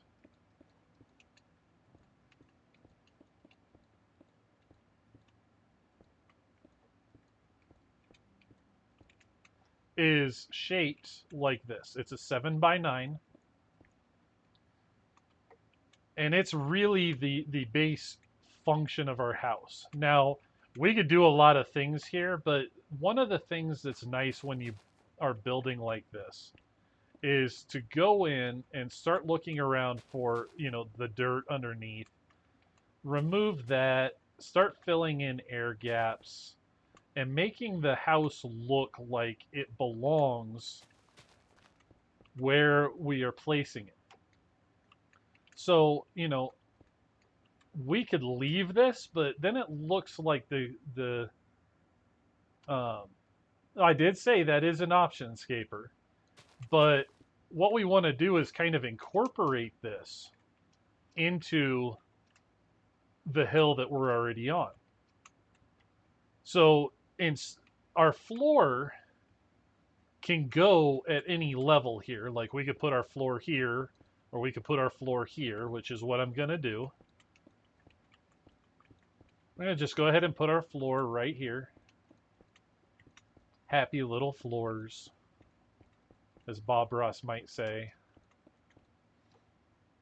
So we've got the starting structure for our house. Now, because we use white models and we've got ideas about shapes that we can use, we can start looking at our landscape here and making decisions about where we're going to place things. Like, for example, I think,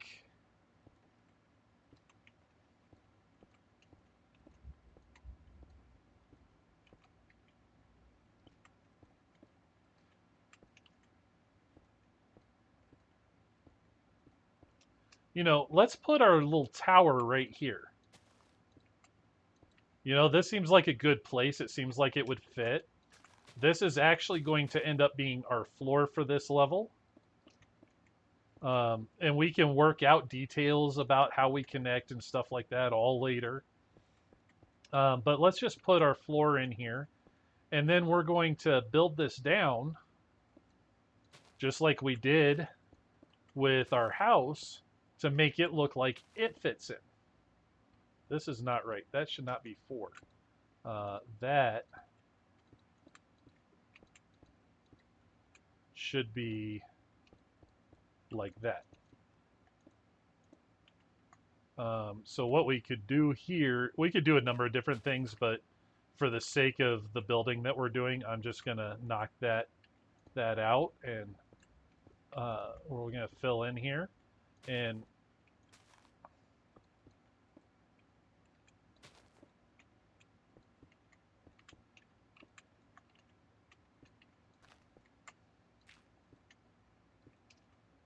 so now this looks like is starting to look like a structure that actually belongs on this hill.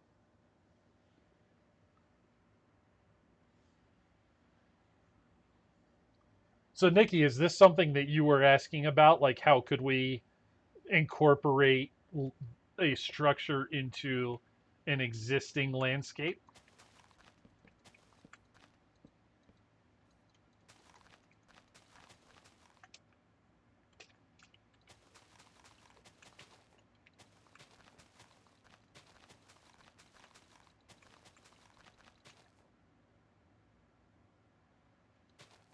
Okay, tree houses are entirely a different stream that we would have to get into because that gets into some really difficult things. Count you can with compressed ice, blue ice, and I believe snow layers will also work in the nether. You could build an acacia tree building, yes.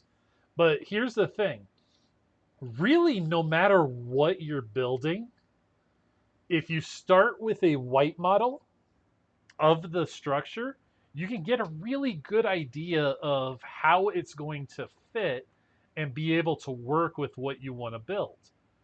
Um, there are so many things you can do with a white model.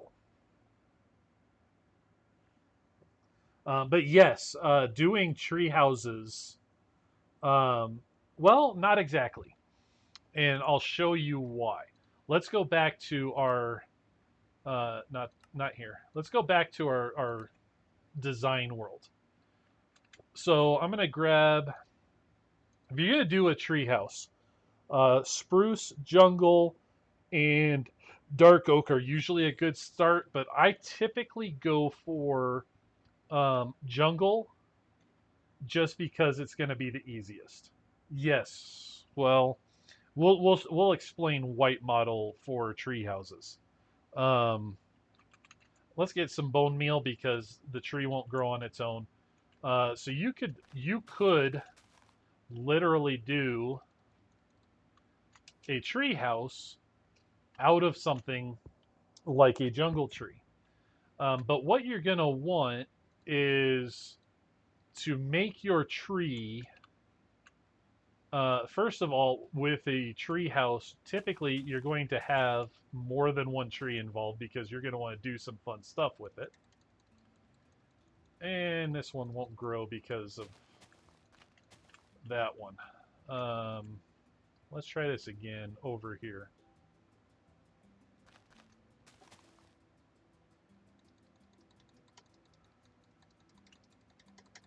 No, it's not going to grow.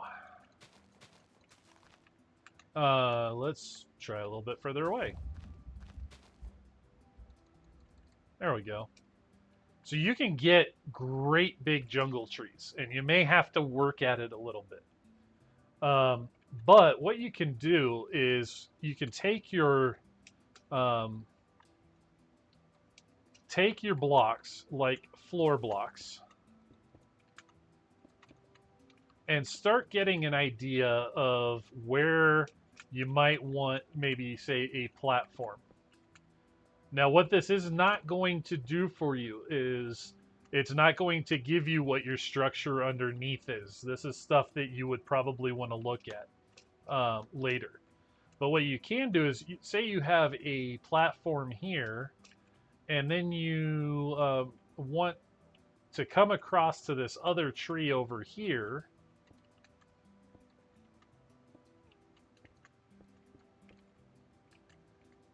And then you could take, let's say, your brown. Let's go. You're gonna have a bridge, maybe a couple of block, 2, 3 blocks wide or something that comes across here, um, and do something like this, and then maybe you have another platform that goes over here,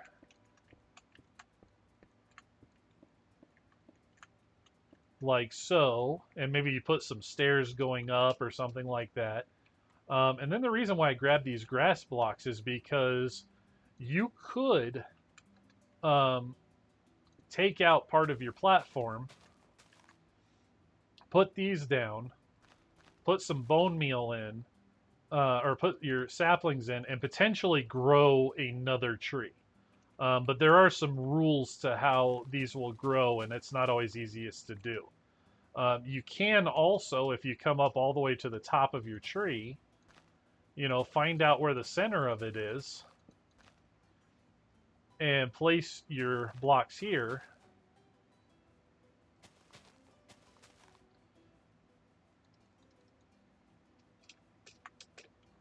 And make some really crazy tall trees. Um, this requires more work and decoration to continue going up. Yes, Count, you could do that. That is a pain in the backside. Um, but so this is the thing: is you can literally use the same thing, building circles and rectangles or squares as platforms around a tree. The thing that becomes difficult is working on how your bridges look and doing railings and things like that, because bridges can be very, very difficult. Um, and supporting structures for underneath, because you don't want just a floating platform like this. You can use, for example, let's say in this case, I'm going to use jungle wood. One example of some structure that you could do is you could take a series of like fences and fence gates, and kind of like you could either step it down or you could make a support that just goes across like this. Um, but like I said, with this small, it becomes a little difficult to do this properly. Let's see. If I went like this and knock that out, then you do something like this, but then it's not connected, and yeah, it's kind of a pain in the backside. You could do just fences uh, that are something like this so that it steps up. Um, it does give you some structure, but then you probably want to do something like this to make it look a little bit better. Throw some trapdoors on, gives it a little extra layer of structure. You could even use slabs there if you wanted. Like there's a lot you could do with a treehouse, but tree houses, in my opinion, require the most planning and are probably some of the hardest to do, especially for somebody starting out. I think Nikki's idea of building a like desert kind of village or city is actually one of the easier ones to do starting out. It may seem difficult. It does take a little planning, but with some of these techniques, I think um, it could be easier. And Count, on the Clancrafter server, you don't even have to worry about that. Um, In fact, I'll even show you. I can literally just like walk up to the tree and set it on fire, and it'll just sit there. It won't spread. It won't do anything. Yeah, that is a danger of building a tree house.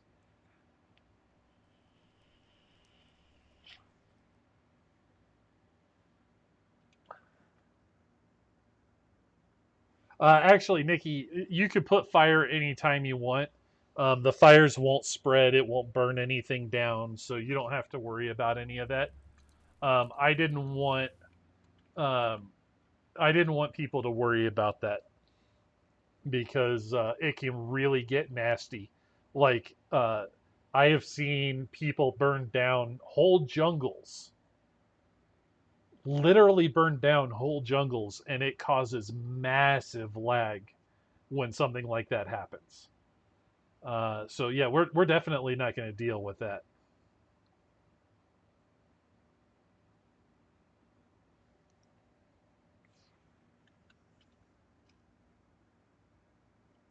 Yeah, Count had that happen on a server that he was on. It wasn't, or maybe it was in single player. I don't know, but it definitely wasn't on our server.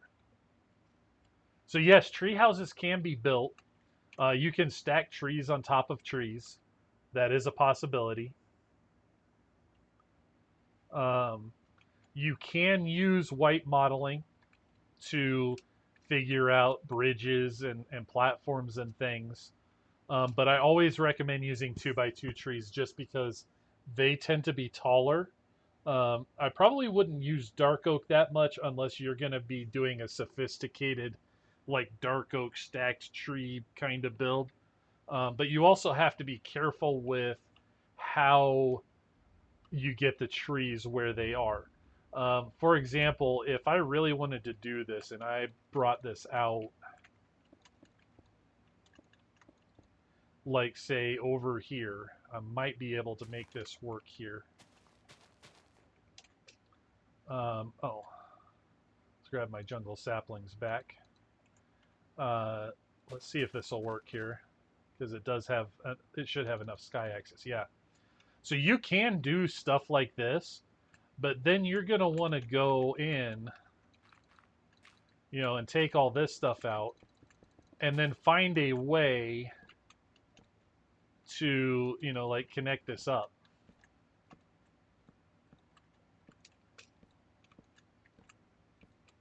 So maybe you take out some of these blocks here and, this one.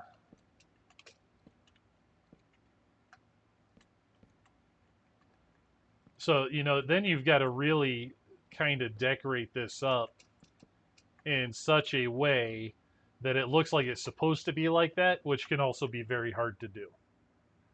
Dark oak would look good with all the foliage. I like jungle because you get all of those vines kind of coming down. If you take string, now this is oops, this is a pain in the butt to do on a jungle tree, but if you come under and you place string underneath the vines, it'll actually prevent them from growing. So those two vines will never go any lower.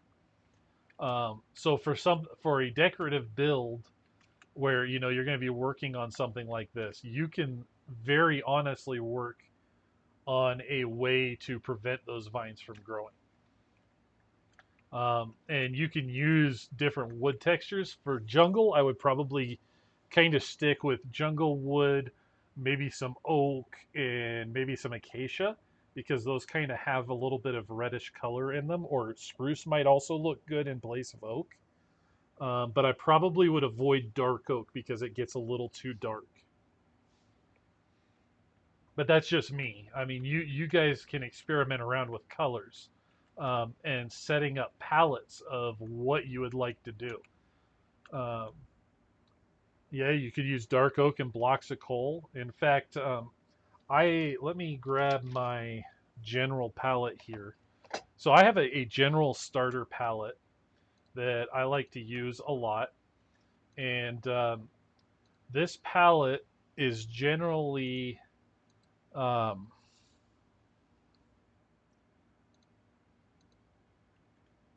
this palette is easy to gather,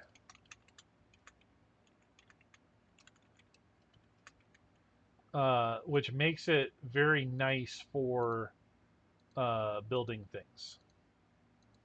It's easy to gather. Um, and actually, I need to expand this just a little bit here. Now, when I do this block palette that I pretty much always do, um, it's important to note that the blocks that that I typically use, um, like if you know where a swamp is, you can get vines and you can make mossy cobblestone. You can turn stone bricks into slabs and make chiseled stone bricks. You can put stone bricks in a smelter and make cracked. Um, you can make you can make cobblestone into mossy cobblestone. You can make cobblestone into stone. You can make stone into stone bricks. Um, so all of these stones are pretty easy to get right off the bat. Um, some of the other things that are pretty easy to get a hold of right off the bat, and I'm going to stack these because there's something important. But if you're doing just some basic pathways, gravel dirt and coarse dirt. You got 3 blocks right there that are easy to get. Gra- Grass can grow onto dirt, and you can use a shovel to make path blocks. I'm going to grab a shovel here. You can also make farmland with a hoe. So there are ways to, and actually, if I grab some seeds, you can make that farmland stay. So there are ways that you can decorate with just literally just 2 blocks, because you take 2 dirt and 2 gravel and you can make coarse dirt. Um, so, this is a really good start. We also want, I'm going to only pick one color of as a sample. So you got wool, you've got concrete, and I'm going to include concrete powder because it is a different texture. You get concrete powder wet, turns it into concrete.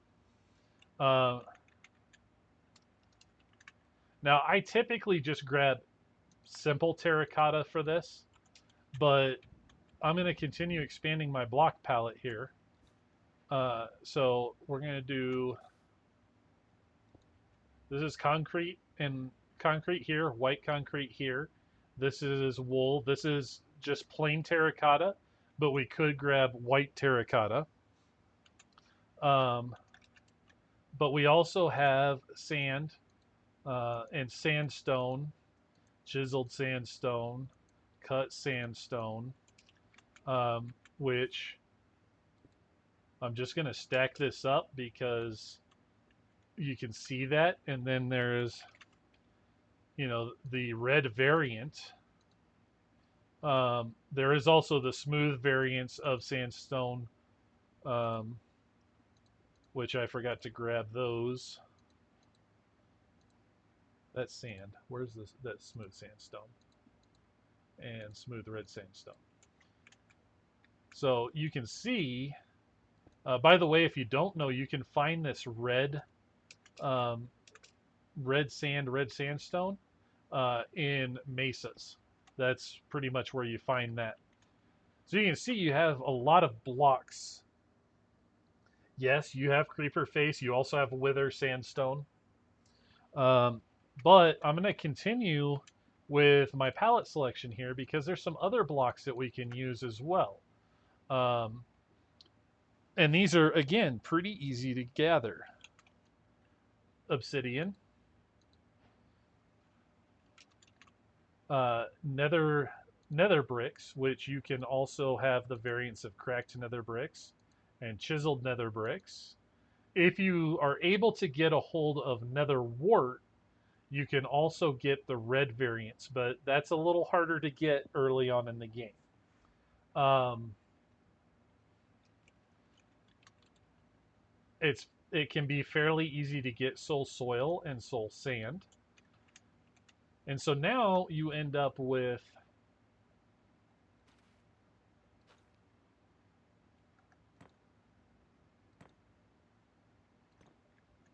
a pretty good palette here, but let's see, am I missing anything? Oh yeah, you've got blocks of quartz, quartz bricks, quartz pillars, chiseled quartz blocks, and smooth quartz as well. So now you've got a lot of variety available in blocks that you can choose. And just in this section right here, you've got 16 of each color with the exception of terracotta, because this is plain terracotta. You've got a total of 17 colors. Um, you got wither skeleton there, and then we didn't even get into the new color, blackstone. Now I'm not going to go into blackstone too much because it's a little harder to get, but you could use blackstone potentially as well as uh, the crimson and nylium stems and blocks are available. Planks of all of the wood types are available, which is the other thing. You've got. I tend to generally start any world out with 3 wood types. Why? Because they're generally the easiest to get: oak, spruce, and birch. Not to mention the oak, spruce, and birch planks. Sometimes finding dark oak is very easy. Sometimes finding acacia is very easy. I generally have a hard time finding jungle unless I know exactly where it is. But this is a general block palette to start everything out. And when you go with, well, I'm going to do terracotta. We're talking 16 colors here to mess with. Like there are a lot of possibilities with color, and that's not even counting glazed terracotta. Glazed terracotta you just smelt in a furnace, but I'm just gonna lay out some oops,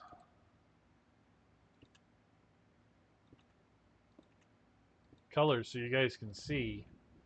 Like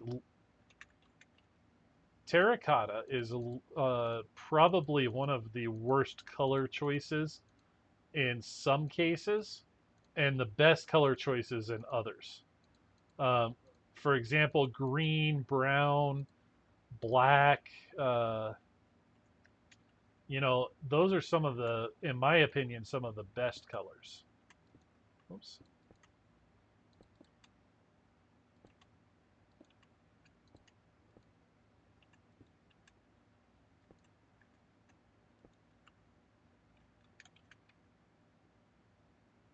Oh yeah, this is the plain terracotta here. So you can see there's a lot of colors here. Yeah, and Scapper, that's the challenge is once you find a jungle, you're pretty much set. But until you find one, they can be very, very difficult to find. Yeah, so Nikki, terracotta is good, but so is concrete and concrete powder. And I'm going to show you why these can be very good. These are more vibrant versions. They also have a smoother texture.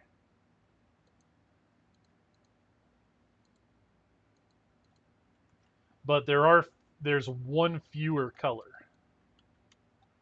Did I miss a color somewhere? I don't think I did. But we'll find out now, won't we?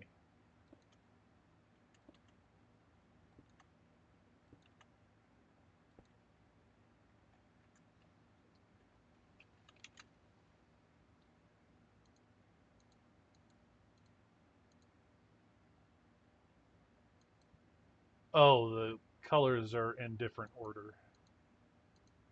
That was blue. Oh, brown, green.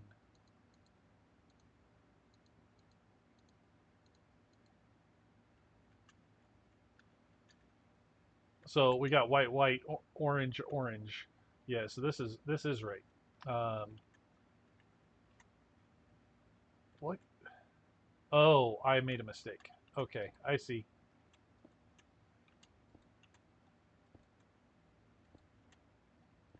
I'm gonna fix that mistake right now. So we don't need that. So we're gonna.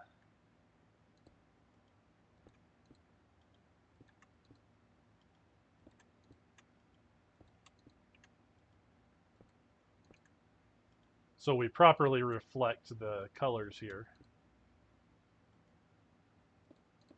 So you can see black, the two blacks here. This one is brown. It's got some texture to it, whereas this black has very little texture to it. I mean, it does still have a little bit of texture, but it's harder to see that texture. So it's really nice. Almost a smooth, similar to what concrete would look like in real life if it was dyed.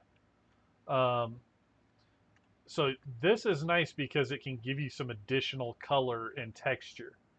And when you do the concrete powder,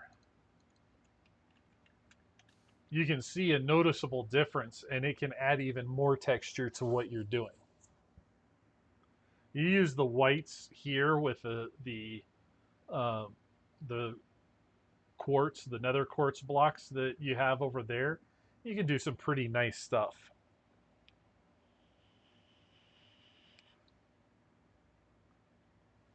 But really, a starting out palette of something like this, you've got the wool options.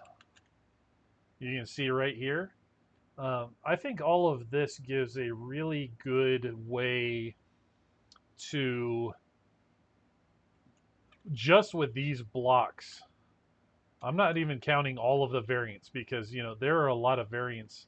But if you just pick these kind of blocks starting out and you figure out stuff to build with these, using the white models as a basic template for getting started, you can create some really impressive stuff.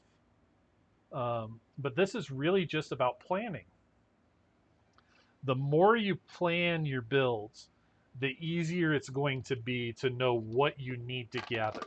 Because I can go step by step and say, I'm going to need, you know, X number of my gray blocks, whatever I choose my palette to be, to do the foundations. And I can even get like super fancy with this, and like sometimes I'll come up on the foundation, sometimes I'll go down on the wall to make it look like, um, maybe we do something like this with our foundation and make it look like it's got variation and level and texture. And you never know, maybe we bring some of the wall down a little bit over here, and that was the wrong block to use for that. But we make it look a little more beat up and things like that.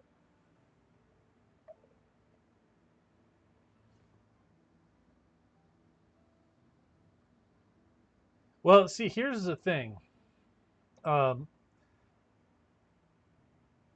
Depending on what kind of server you're on, if you're on a regular vanilla server that has no protections whatsoever, I would recommend, you be very, very careful about your builds, because there are people on those servers that would literally walk up and literally destroy your house no matter what it looks like.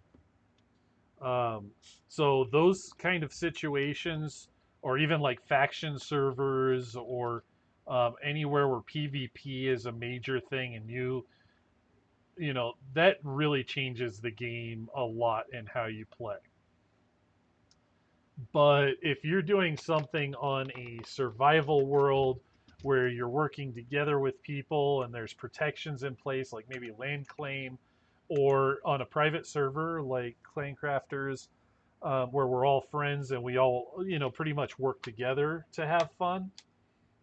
Um, then you, uh, then you can build nicer things. If I were to go onto a server and I'm looking to raid, I'm looking for the nicest, biggest builds I can that you know, have lost their land claim so I can get all the really good stuff. Yes, that sounds like Count. Count's not off for the day, he's off for the rest of his life because he's done.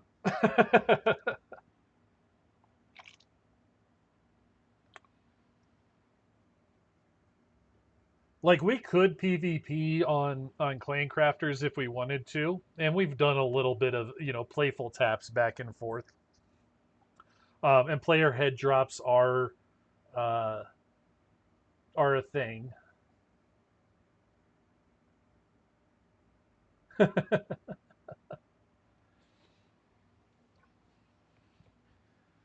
So guys, do you have any questions for me?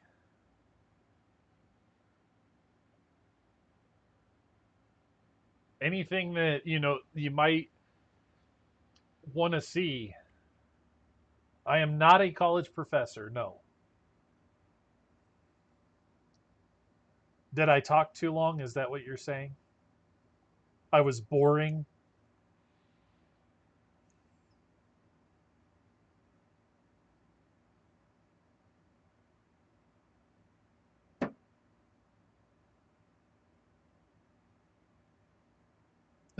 Scapper. So Scapper, I'm actually the videos will be available after the stream on Twitch, so you can go back um, and and watch the video and see some of the things that we talked about. I sound like a music technology professor. Interesting. Nikki, what would you like to see? Maybe we can work that out.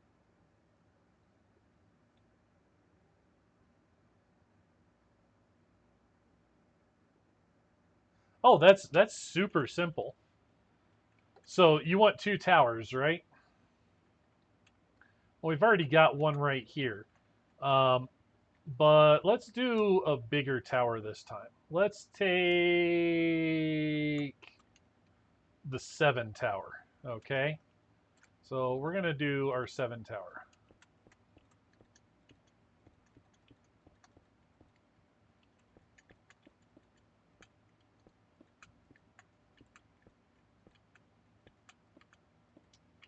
All right. Now, what we're going to do to attach this is we're going to take another building, 1, 2, 3, 4, 5, 6, 7 by one, uh, 1, 2, 3, 4, 5.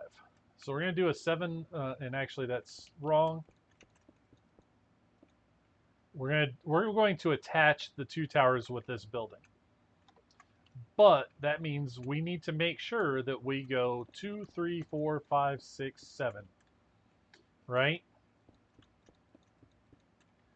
Now, why am I doing this on the ground, do you think?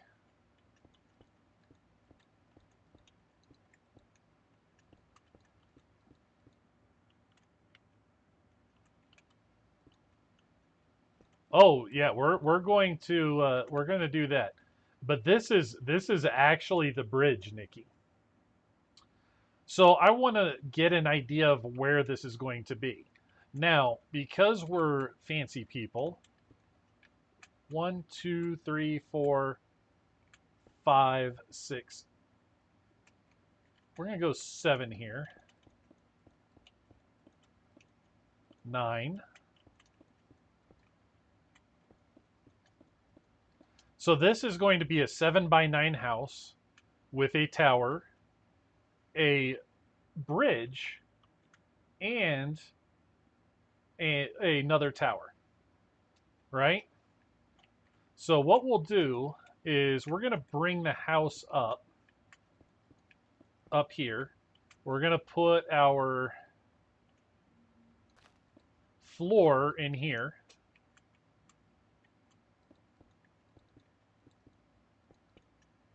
We're going to leave our tower here with its floor a little bit up. Okay. This one, we're not going to put the floor in, but because these are probably matching towers, we're going to do this number.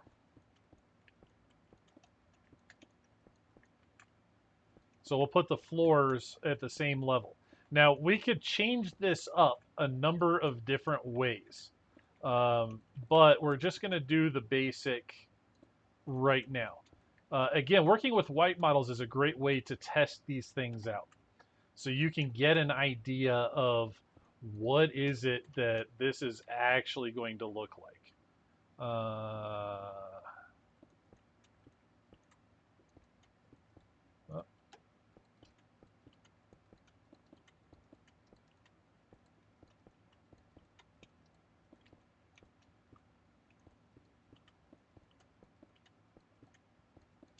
Now, as we're doing this, we know that we're going to have a tower. Our tower is going to come up like so.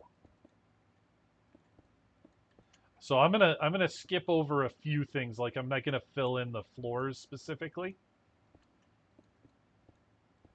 but I will mark them with our green block just so we can keep an eye on where things are going to go.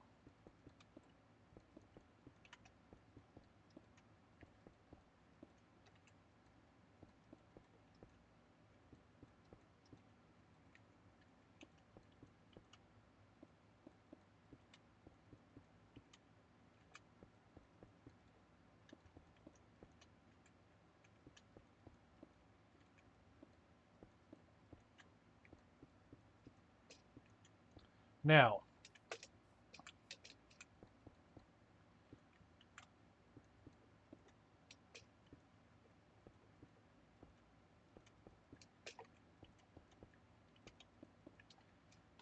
we know that we're going to connect across here like so. So what we can do is a number of different things. We know we're going to have floor here and floor over here. So we could either start at this level here and just bring this across and have a floor here and do some kind of arch decoration underneath. We could lower it a level. It does make the ground level a little bit closer, which is a possibility. We could also bring it up a block so that it's a little bit higher. Uh, and so, yeah, now I see that Nikki leaves when I start showing how this can work. That just tells me she got bored. She's bored of me, folks. And either that or her husband got her all excited for something.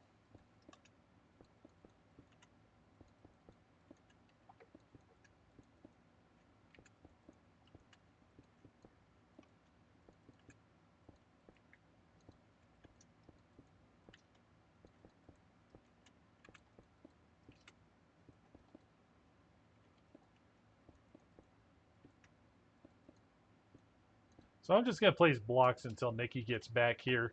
We're going to get the basic layout done here. So obviously there would be floor here.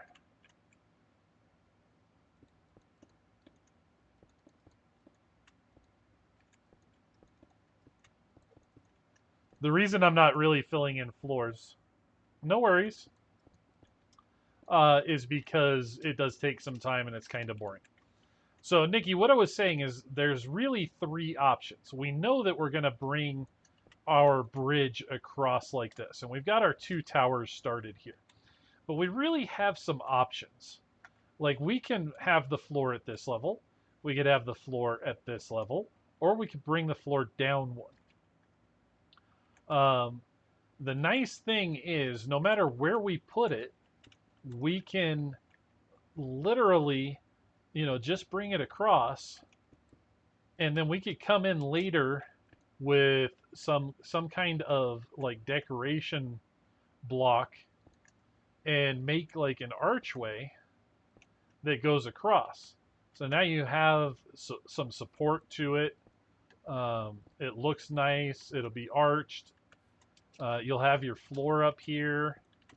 So when people do come up, they can easily get across. Uh, it's easy, you've got your house over here. So, it's easy to, uh, wait, I did something wrong here, I think. Oh, no, no, no. This is not where the floor goes. The floor goes here. That's right. And we could even go to the point of bringing this house out another block. And in this case, let's go ahead and bring it out another block in two directions. Um, so all of this would be flooring.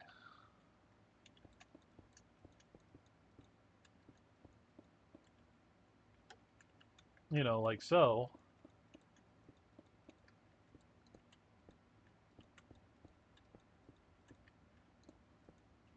I'll fill this floor in because it kind of becomes important. As boring as all white modeling can be, because it really is just placing simple blocks. Picking a few colors. And we're going to come up one more here. Actually, yeah. We're not going to do that fourth block because this would be the roof of this house.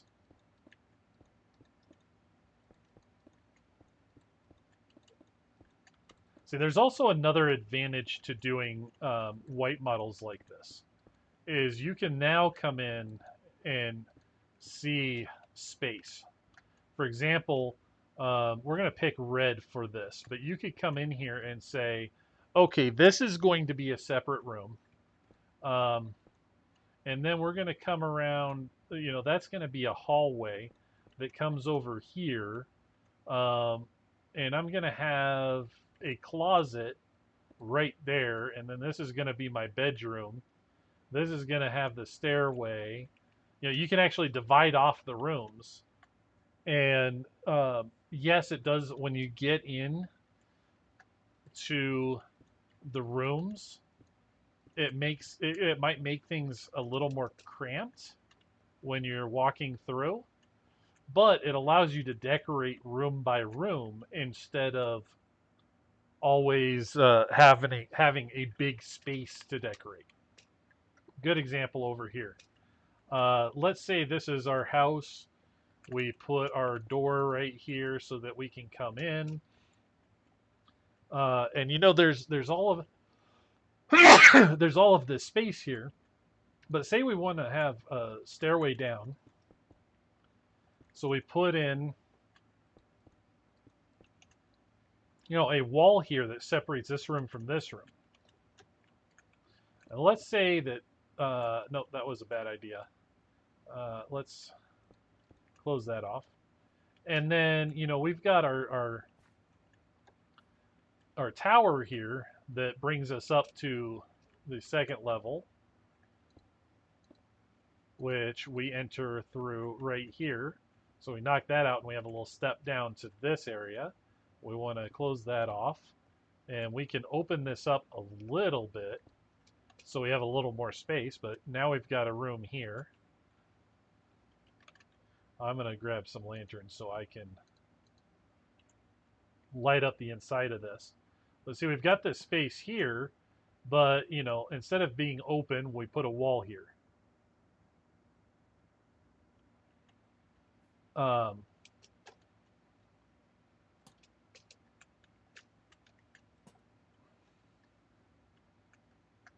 So, that could be the streaming room count. You're right. That could be. This ceiling's a little bit low, so we could take this out. This could just turn into a closet. And I'll show you. We're going to grab a door, and we're going to grab No, yeah, a chest. No, actually, let's do a couple of barrels instead of a chest because, if we place these like this and then we place a door, actually, I gotta place a door first. And then we place the barrels. Now you got a little storage closet. This is another thing is you might end up with these weird little spaces or 1 or 2 blocks, and you could literally just do something like that. Another creative use of it is maybe you do something like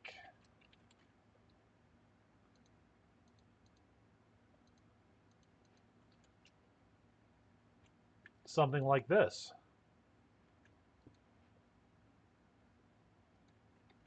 Now you got you know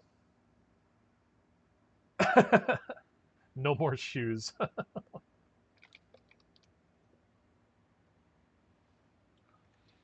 Now you've got a way to decorate, a little corner that is purely decorative, and you can even knock out this place, and let's take a trap door here,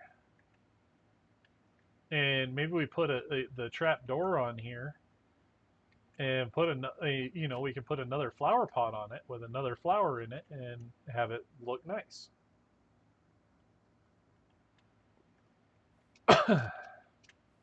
So I mean, you can divide off rooms. Maybe this room is too big, so we're gonna divide this off even more, and maybe this is the entryway. So let's block this off.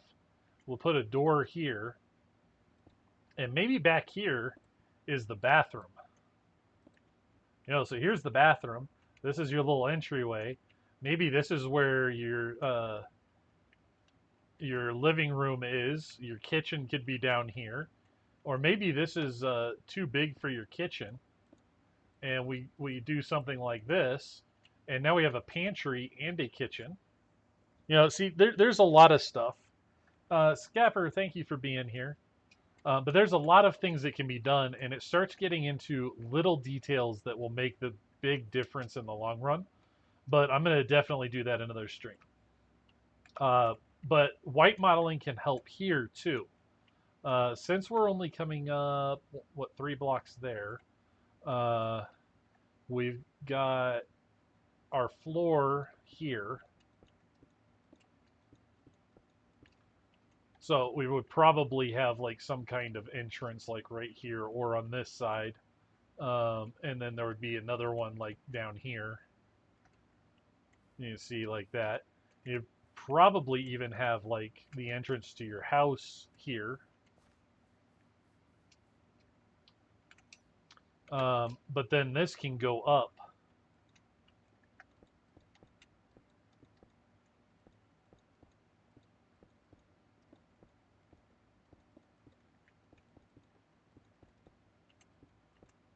Now, in doing a tower, I'm going to skip those 3 in the middle at this point, because we want the tower level here to probably there to go up at least 1 more, and that has to do with roofing.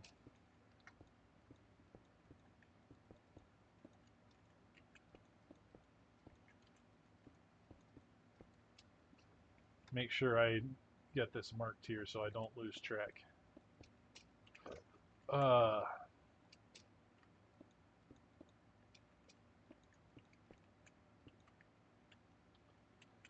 right, so this we know is going to go up.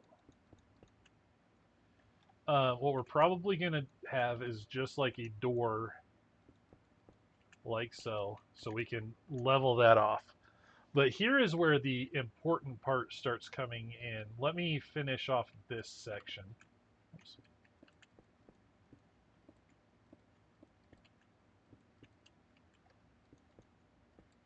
So we have our little doorway there. This is going to be 3 tall.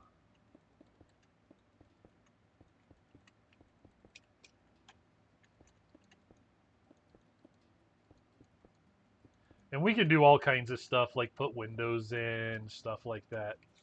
But what we're going to do, I'm going to just fly over here, grab some brown. Oh. And I'm going to finish this wall up too.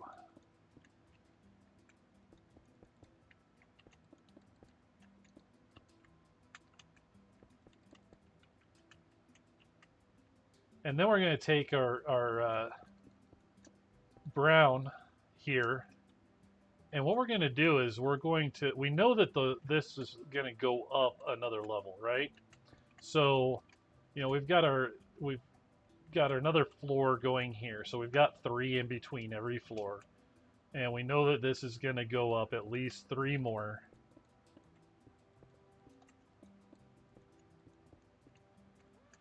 Which actually kind of helps us because now we can put our roof in between here.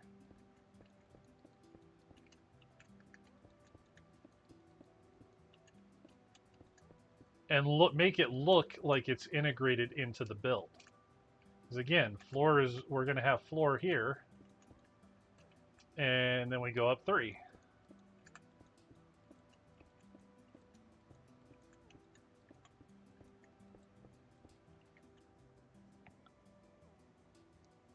Yeah, exactly, right? So, Nikki, does this kind of help some with what you were asking for?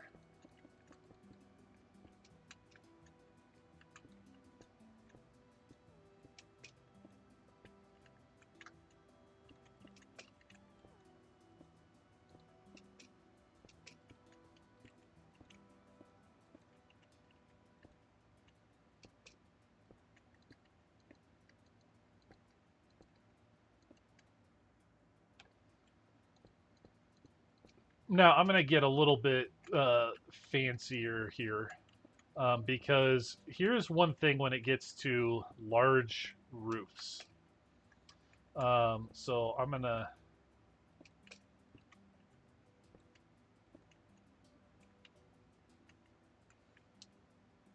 have to do just a little bit of work here. That should be, yeah.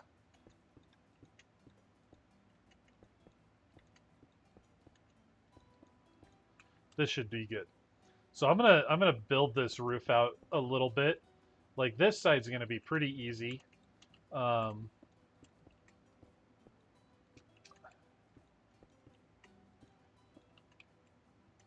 Because it just backs right up to the tower. But we're going to have a thing that always kind of bothers me is people will get their roof and, you could build this with stair blocks or something like that, which is fine. But you have this big, long, boring roof here, basically. That this is a big, long, boring roof. So one thing you can do is you can actually do something that is called a dormer, which is literally like a little roof on top of your roof.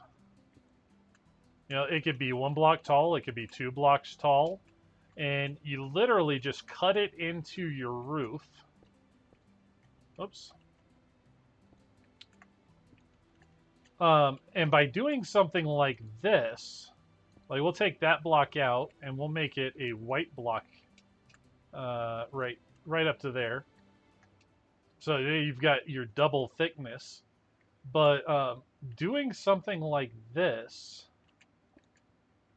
can make your roof look much more interesting. In fact, you can even knock those blocks out now.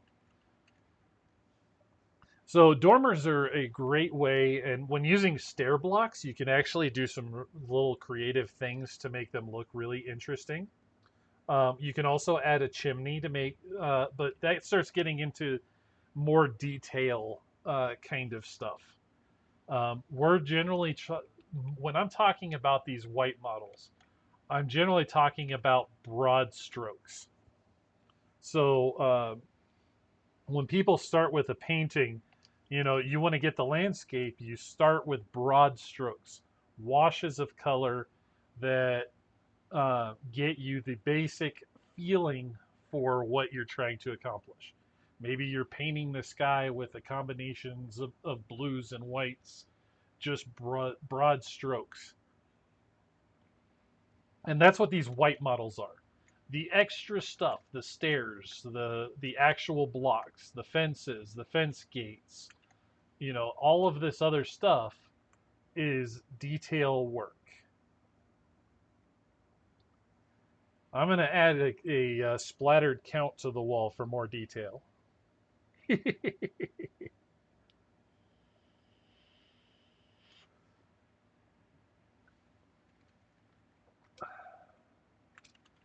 But you can see, like, we're starting to make some progress. And actually, I think I'm going to bring this up.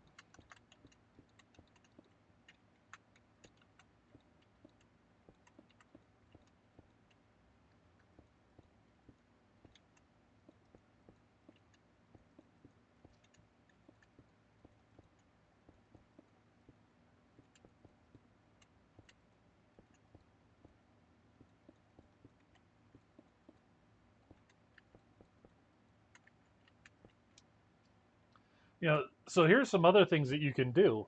I've got some roofs here. You could um, say this building was later attached to the tower. So the tower maybe has one type of block for um, roofing material.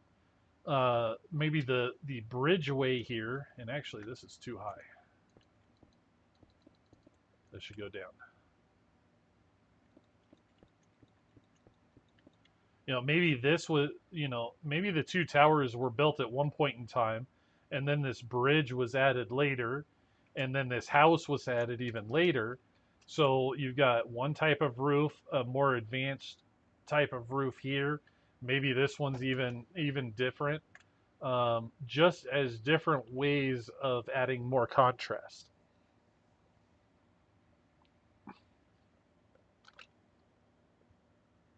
But really, this was the kind of stuff that I was trying to bring for people like Nikki, Count, um, Gamer, XG, Alt Dead if he's interested.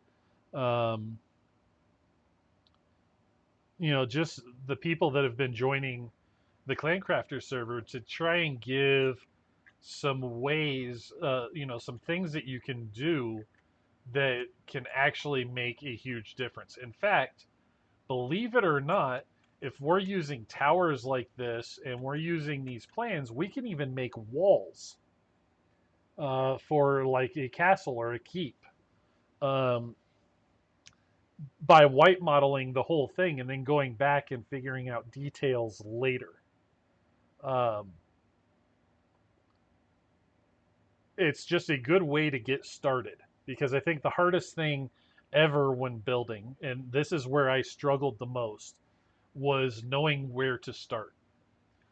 And if you can start getting some ideas, like with trees, maybe you use more circle platforms um, than you do the rectangular ones. Uh, Maybe you want to go with a different, more modern style, and so you're doing, by the way, this kind of thing fits a modern style. So it just depends on the materials that you use that can change the look of something. You can also get in with decoration can take you a long way, but we're not going to do a whole lot with decoration. But you can do some crazy things with decoration that can improve the look of a build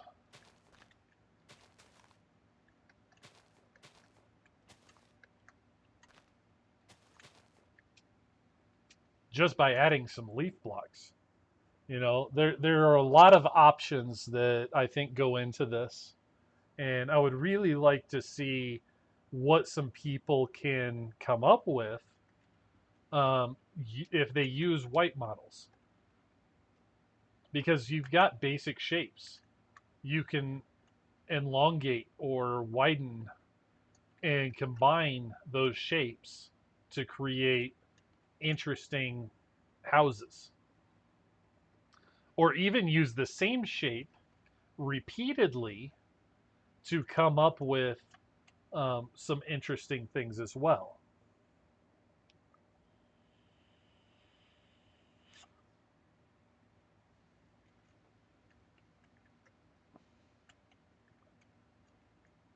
But anyways, folks, I hope that this has all been useful information. That it provides some ways for you guys to build. And what I'm going to do, I'm going to call the stream here. And what I'll do is get on Clay Crafters this week. I'm going to build a house.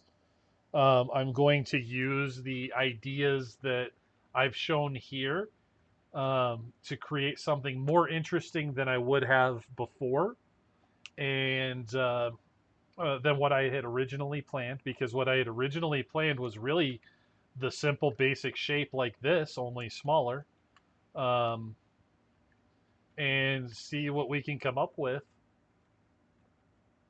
Absolutely, Nikki. I'm trying to show, and I hope I explain this well enough, that the white model is really the first step.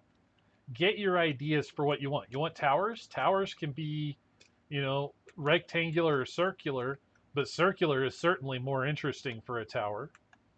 Um, you can use basic shapes like you would for a house to make a bridge. Maybe you don't have all of this here. Maybe this is all, oops, not that one, because that one's, oops. I keep selecting blocks. Maybe this is, fences that go across here. There's a lot of things that you can start doing detail wise, but until you have the basic shape and structure of what you want to do, it's a lot harder to figure out what the details are going to be. So I hope that I showed that with these white models that we've created.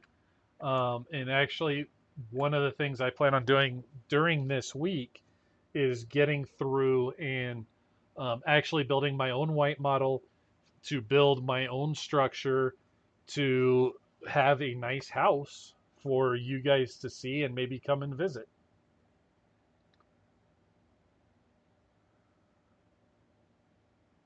And I apologize that I'm getting off after 3.5 hours, but my I've been sick the past week and my voice is kind of starting to fail at this point. I can feel it.